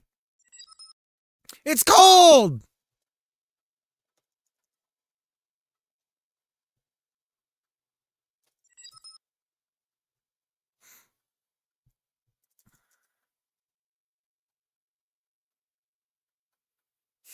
It was cold. I was in the pool. I was in the pool. All the moms laughing at you. The Insta-moms, as I call them.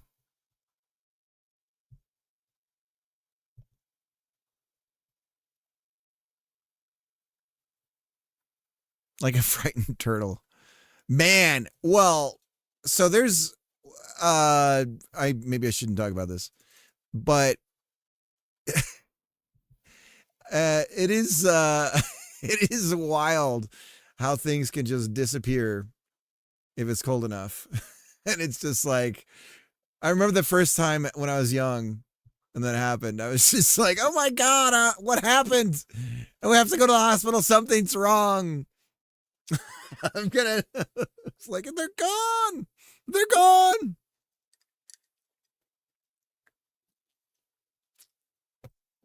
Oh, man.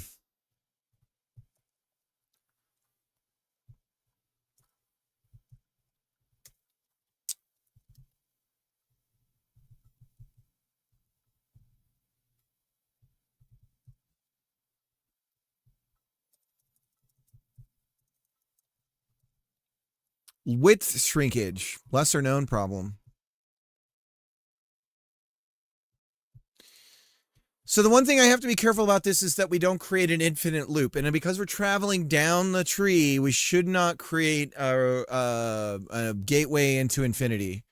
We shouldn't be opening up a portal into infinity, as I like to say. So I think we'll be okay.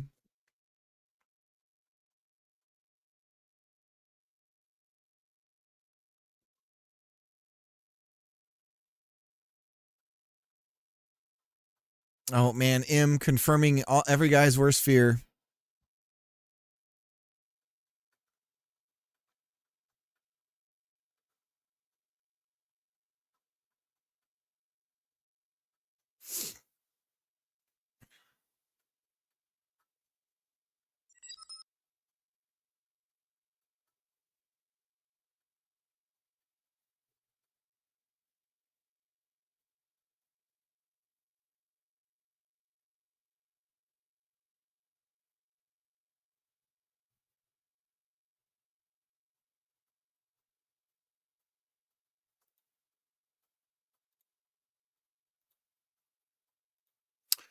We gotta pump those numbers up. Those are rookie numbers.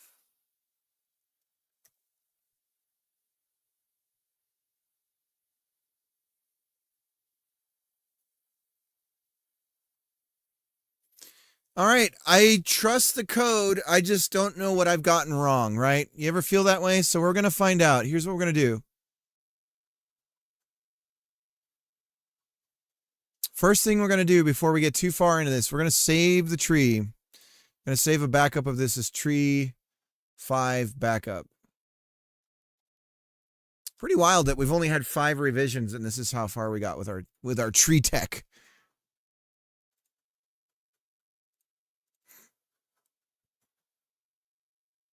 Oh, something is broken.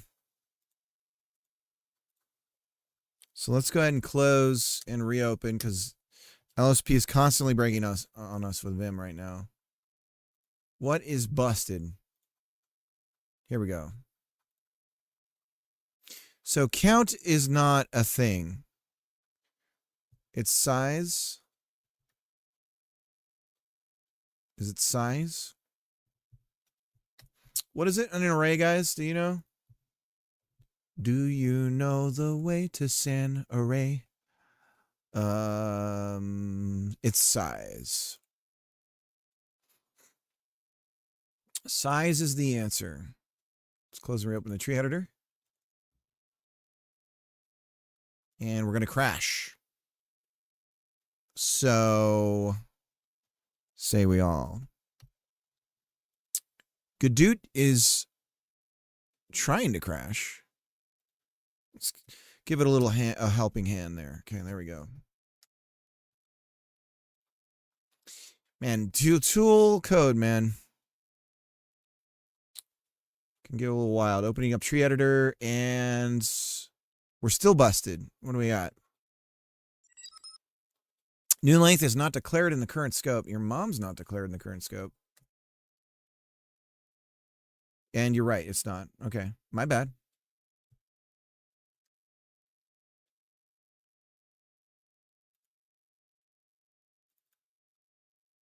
And we're going to crash again. Whoop-de-doo. Smells like recursion to me.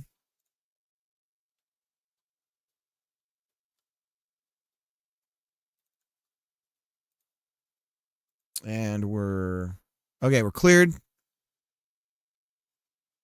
Everything's good. Let's load the tree up. Cross fingers that we can load the tree. Yep.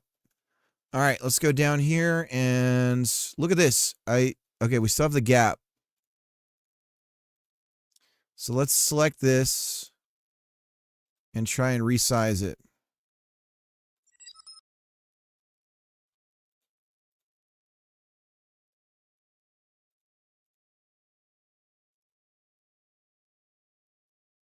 Hey, it's starting to look like something. Hang on.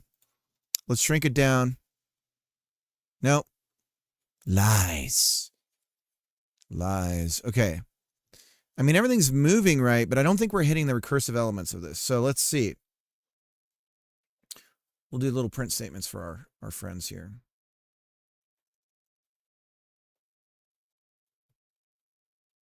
Update length, %s, %length.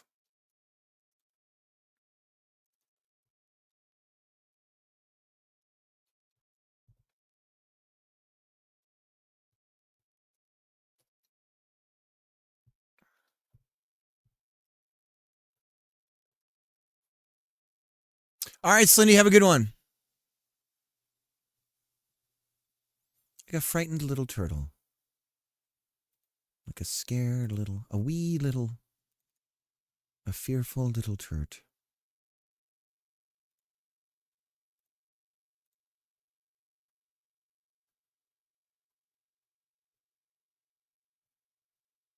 Okay, we ignore all those ancestor errors. That has something else. That's something worth ignoring. It's not related to our current predicament.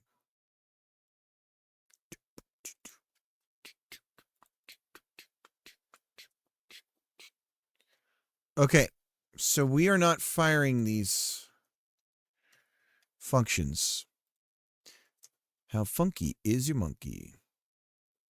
How loose is your goose?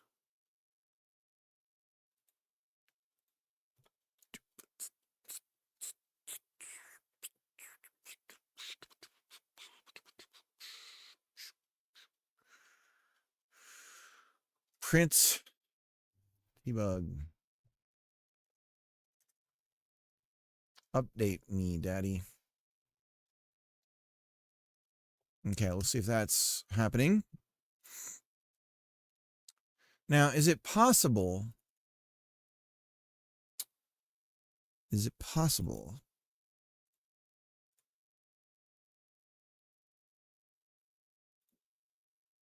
Let's go again.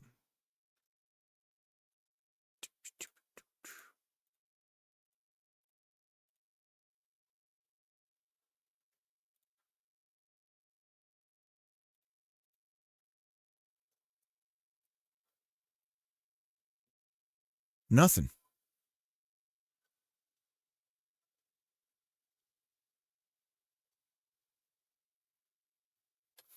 It feels like our setter is not firing.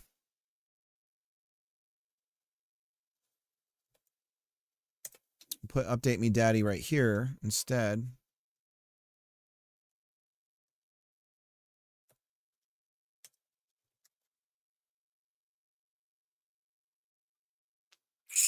I am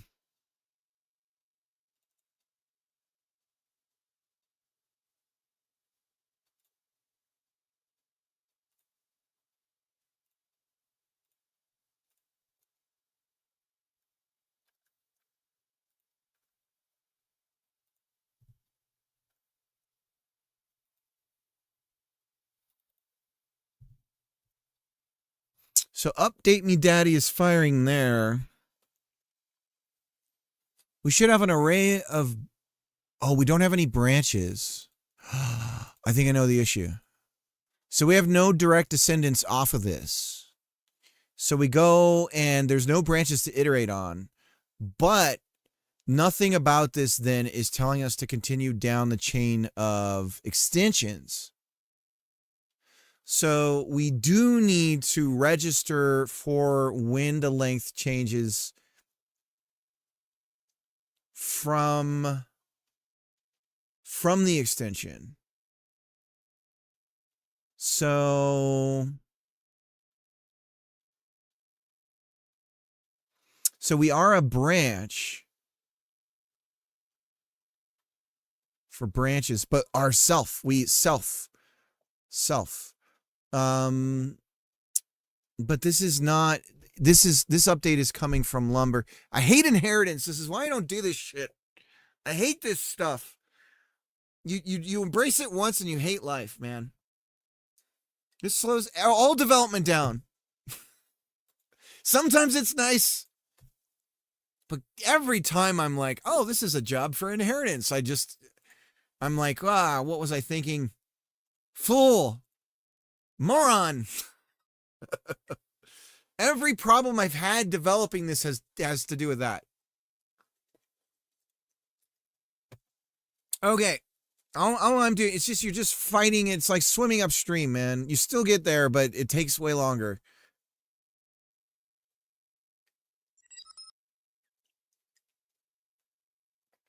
Inheritance tax.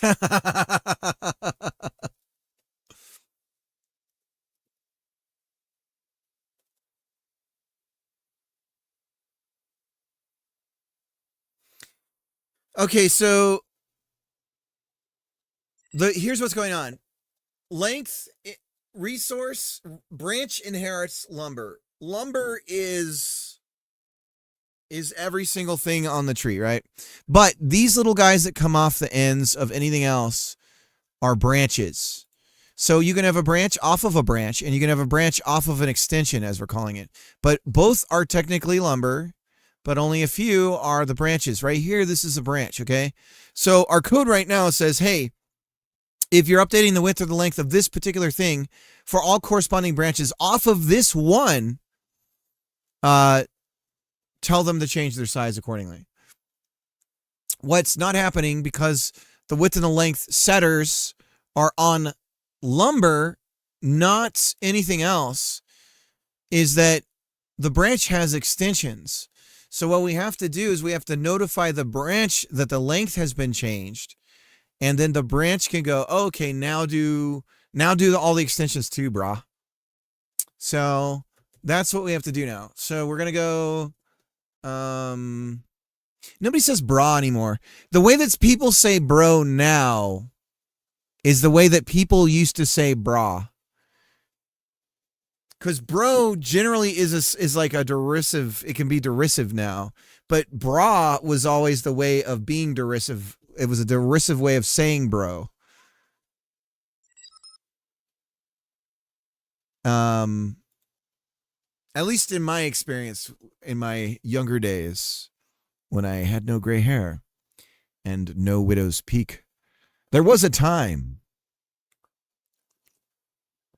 I may have had spiked tips, but I did not frost. I never frosted, but I did spike. There was a period. Has that come back yet? I know the 90s styles are all back, but did the frosted tips and spiked hair, is that back? Did that ever come back, guys? Heaven help us. Janko? People fucking wearing Jankos again? Is that a thing?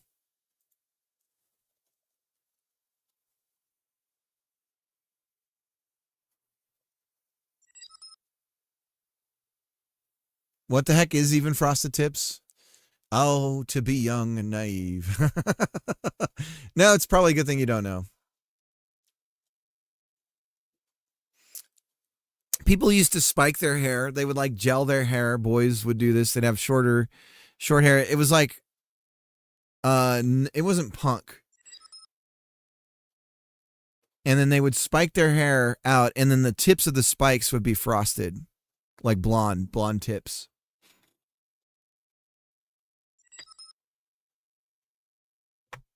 You've just seen them. The NSYNC era. Yeah, Minnie apparently knows about NSYNC. I don't understand how much she's dived into deep 90s culture, but apparently she knows about NSYNC and Justin Timberlake. JT, as we used to call him.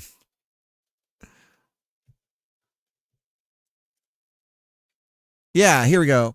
Although he's got fro hair.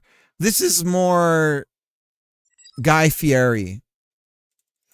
Guy Fieri is stuck in the past and has the frosted tips.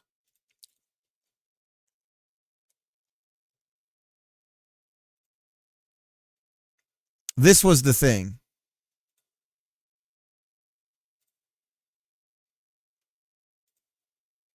I mean, it doesn't look it looks better on young people. Man, he doesn't look the same anymore. Something happened. But anyways, there's a guy. Frosted tips.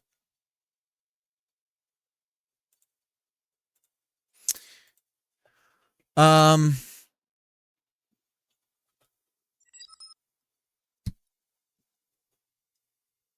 you see the commercial where Guy Fieri was dressed as a normal dude? No.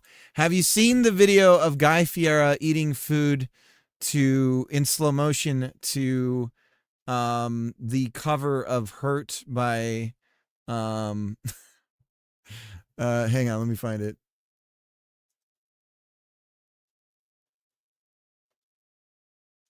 By Johnny Cash.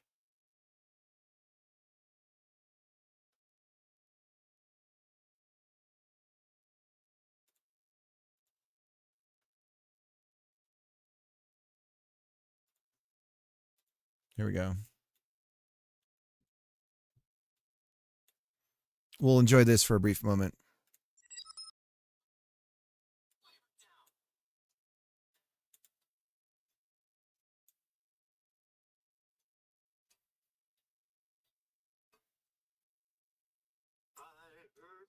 myself today to see if I still feel.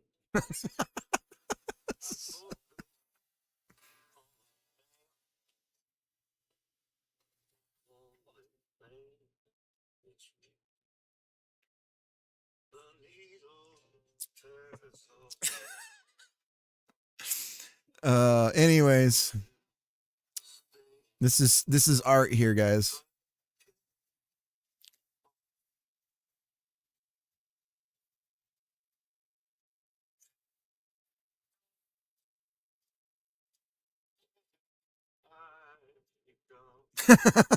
It's so good. Anyways.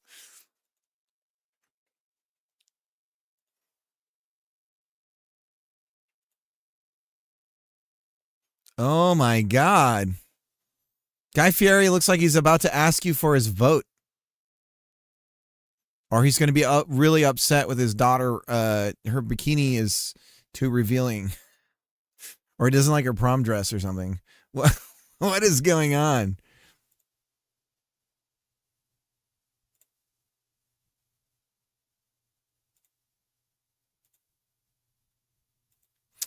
This is why you need to not be like the Steve Jobs, this is what I wear kind of thing. You got to avoid this, because then when you change out of it, it's like this big thing. Just a Guy transformation. He's turning 60.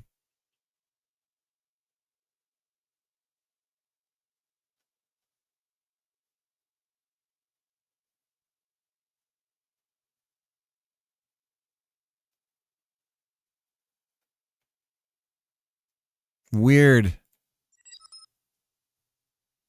That's a make under. It's strange. It really does look like he's about to ask for our vote.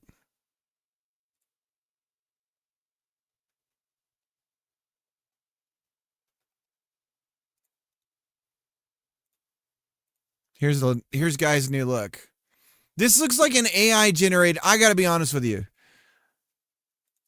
This looks like AI generated Guy Fieri. Like, what if Guy Fieri? I mean, are we not sure that he's trolling? Maybe this is a troll. Does that really say happy birthday, or is that some AI slop?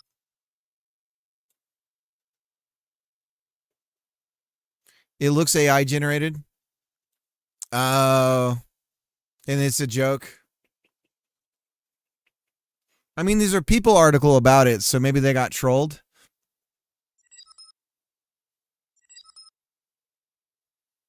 How could that possibly be Guy Fieri? I'm Guy Fieri.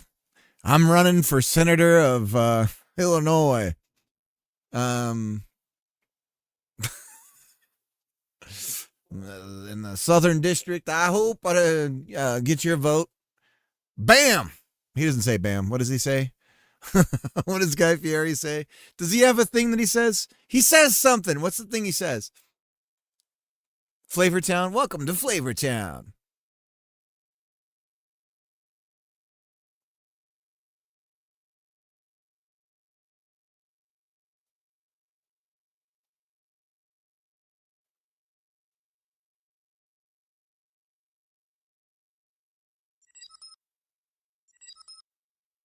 I wonder if he said that to your mom. Oh my God. Yeah, give me your food.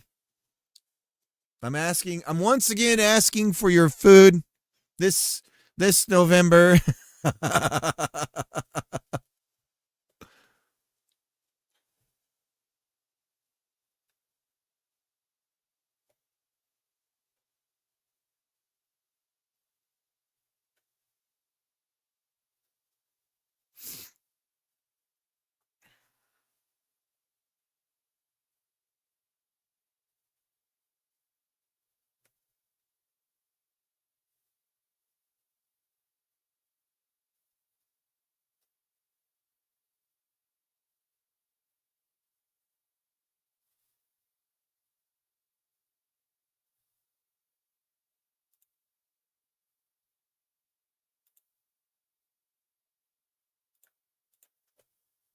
Todd Codes with the burns. Damn, Todd. Still recovering from those 3rd-degree burns there. Woo! Gonna have to get wrapped up. Gonna have gauze changed every 5 hours from that scorching burn.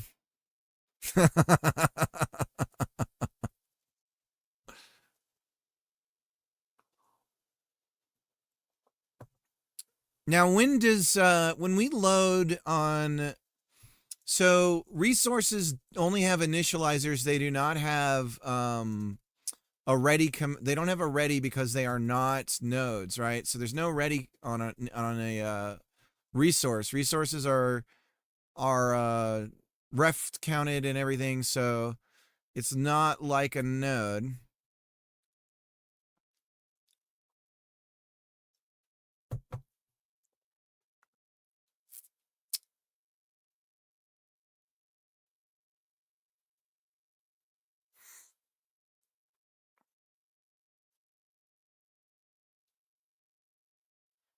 Um,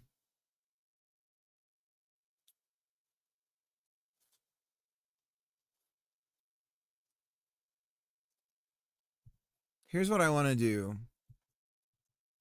When we load a branch in, we're going to show how many branches it thinks it has, or when we load any piece of lumber in, we're just going to count the branch size on the initializer and see if it has the children at the start.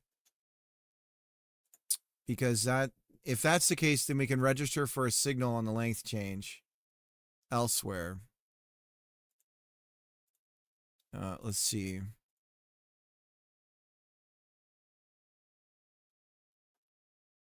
And okay, so here we're not seeing any init. I don't know that resources have an initializer.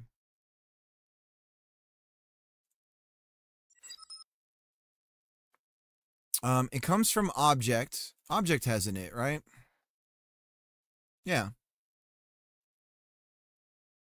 So this is especially confusing to Cricket right now. Let's go ahead and say branches. Cricket is very confused. Nothing. Let's go ahead and refresh Gadoot. I don't believe this. I don't believe you. Now,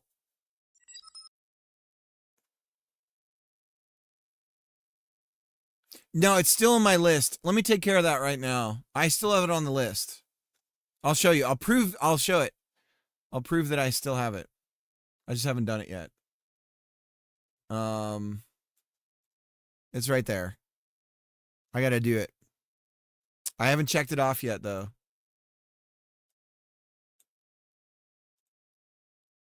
It's kind of a pain in the ass to get over there, but let me do it.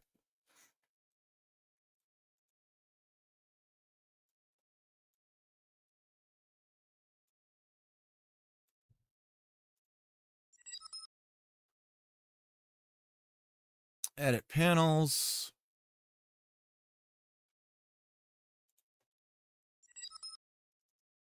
And I guess we should do this. Should I transfer these over to the tree game? Since that's going to be first. All right, you should be there. Let me refresh, make sure. Yes. Oh, except I cut off your username.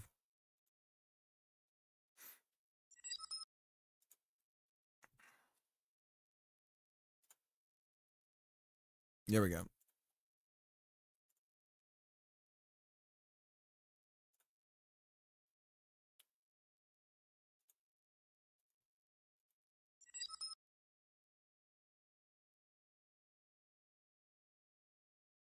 Jacob actually did another one as well. I haven't given him.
I mean, we've saved it on resource lumber. All of these should be doing it. Branches.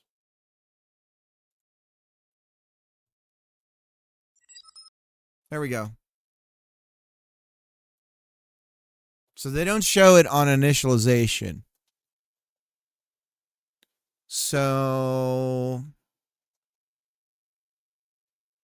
say we all. But we do have an initializer. So what we could do is connect to the signal here. All right, problem solved. We got it. So we're going to have a signal for length changed and width changed.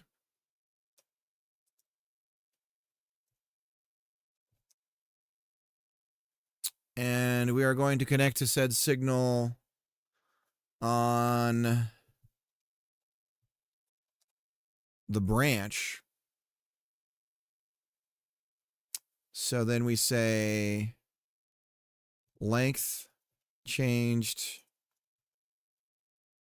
connect 4.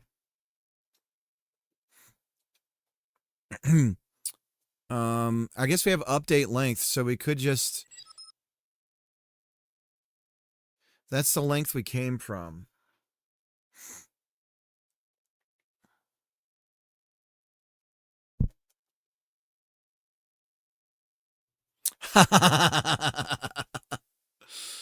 Miss Cricket says 9 breakfast burritos in the freezer, and M says I can make it over by sunrise.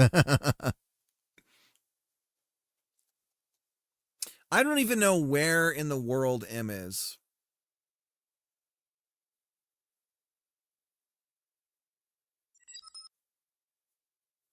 I feel like I should know.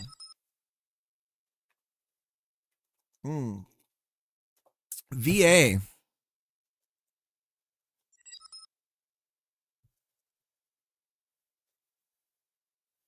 Virginia. So I might be getting Vermont or Virginia confused. Which one's Sanders? Is it Virginia? Do you have weirdly Puritan rules about this? Only the state can sell alcohol?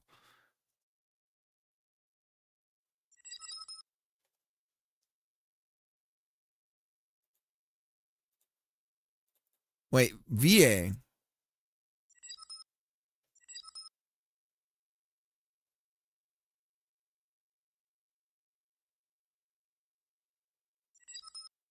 VA is Virginia?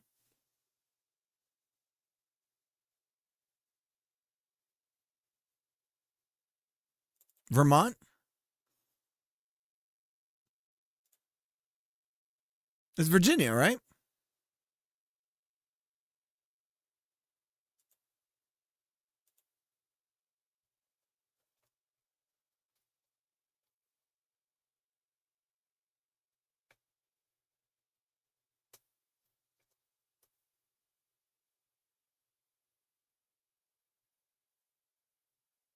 I'm AVA, NVA. I got it. I failed at reading. Cricket failed at reading. A basic tool that any streamer needs to have. Cricket is incapable of reading. His struggle tonight on Really Sad Streamers.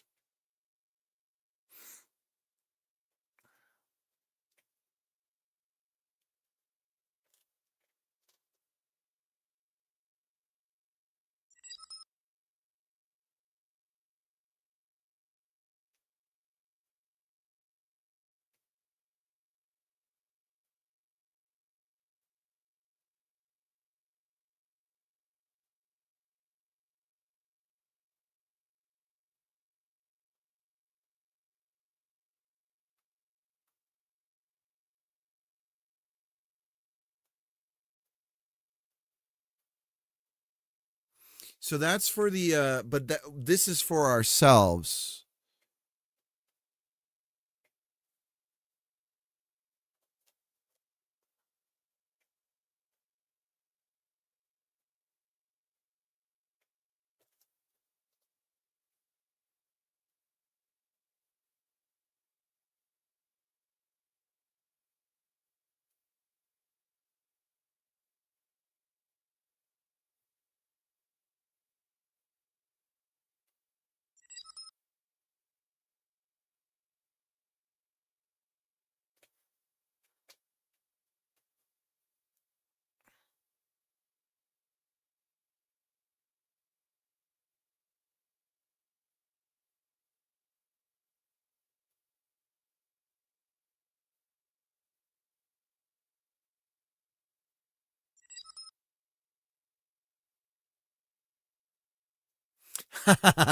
Too, Bob.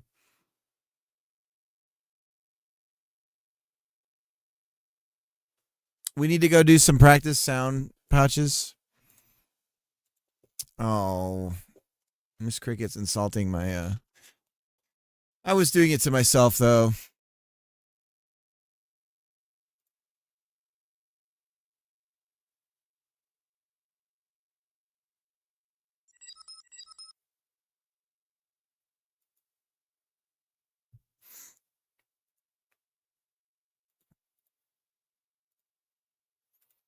All right, I'm wrapping my brain around this.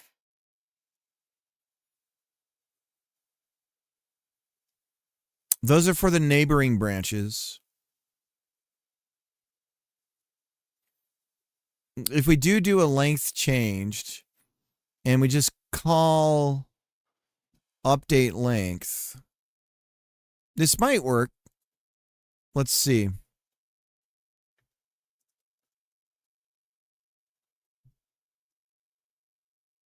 And then this will be value float.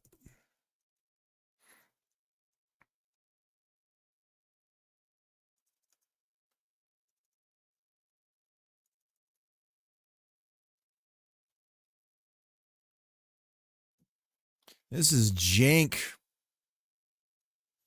This is some jank here.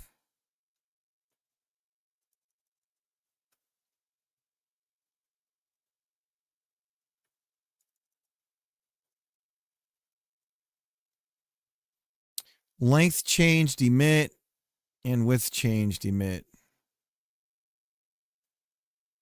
And this is width.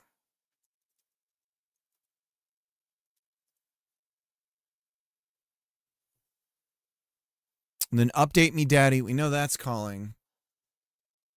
Man, this is spaghetti. I'm making some spaghetti for y'all right now. ¿Qué cosa? Where's my spaghetti? Where's my spaghetti?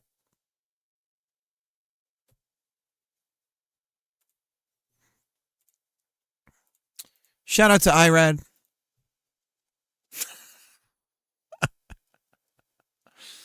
I insult Italy, and then I think to shout out Irad. Oh my God, it's look at what happened. It's busted. This is why we saved a backup. She exploded. Look at what happened. This is a creative piece of art here. I am not sure what is going on here. What's going on? But everything's in place. We're going to, let me just double check that I made tree 5 backup. Yes, okay. Thank God. I actually think this is a good sign. I think this is a good sign. Like the good son. You ever see that movie? Should watch that with my wife. It's probably a good idea, right?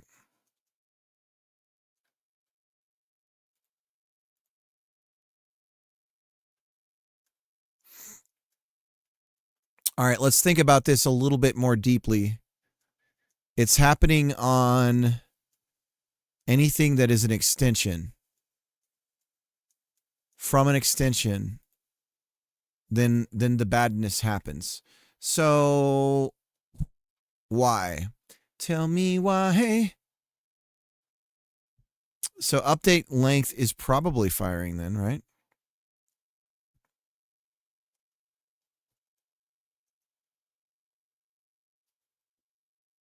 Yes, sir. Okay. So let's get rid of update me daddy. Because that's happening. We know that. On each branch. If this is the case, let's think about this. If every time, let's get rid of the recursion for the branch.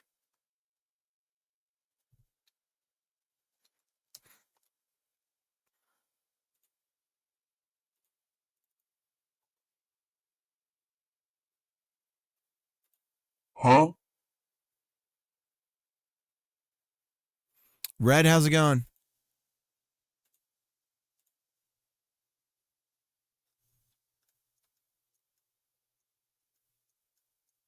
Okay, we're still busted.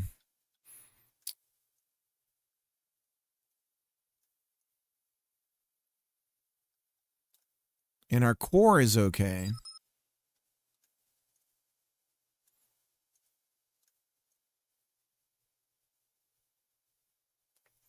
Tis going. Good.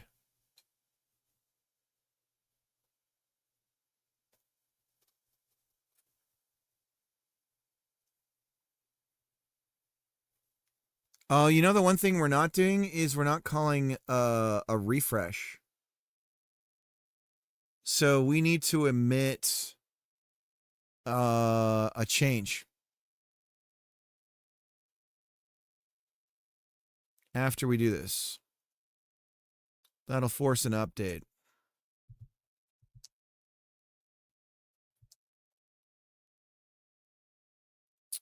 Getting us a little bit closer to where we need to be.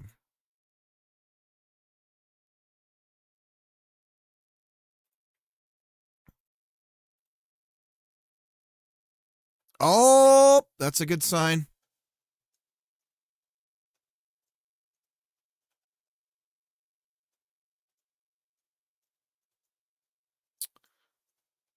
Okay. Give me a moment. I will be right back, and we're gonna test this and see if it's working.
Oh, man.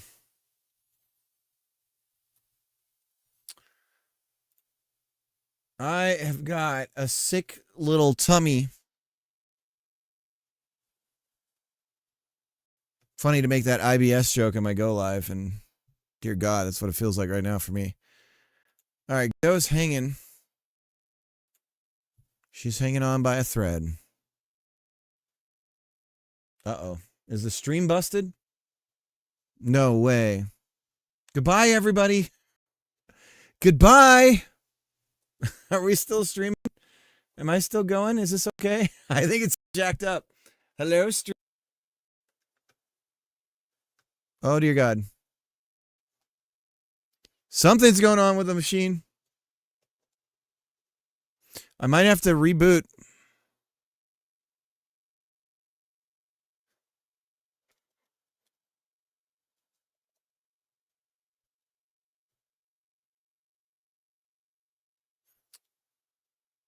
I think we're busted. Let me check the actual live stream on my phone. If it's even working.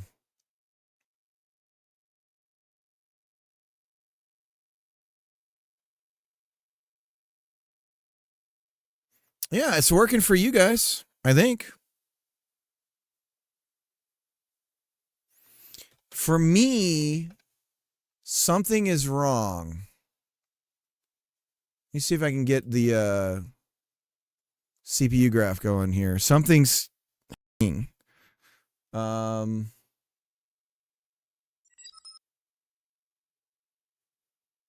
right, we're gonna fix it. Hopefully.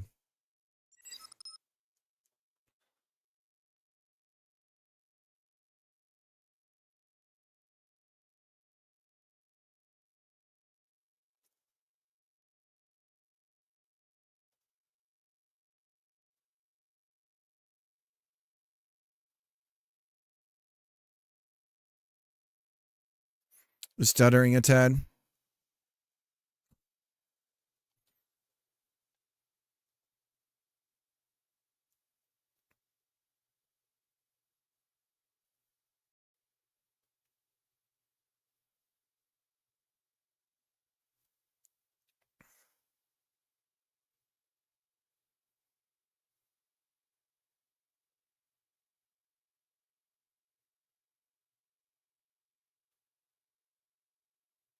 I don't understand how it's still working for you guys.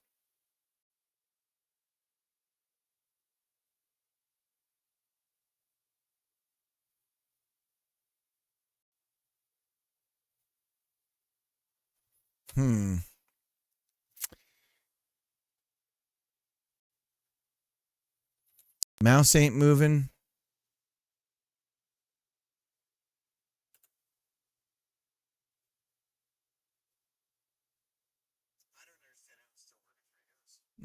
There is a massive delay right now. We probably got tons of drop frames. There's huge lag in the stream. We're gonna figure this out.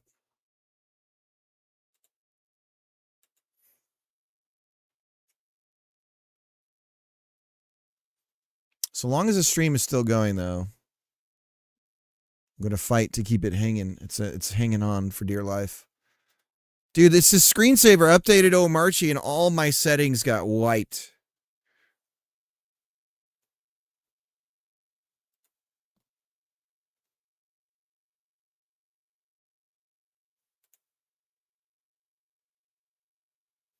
So I walk away for longer than like 5 minutes and then the screensaver fires.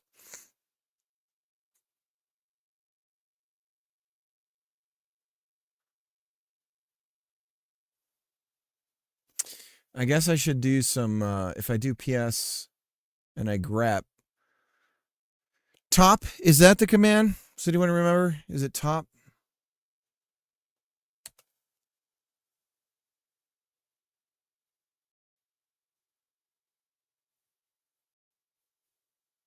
Here we go.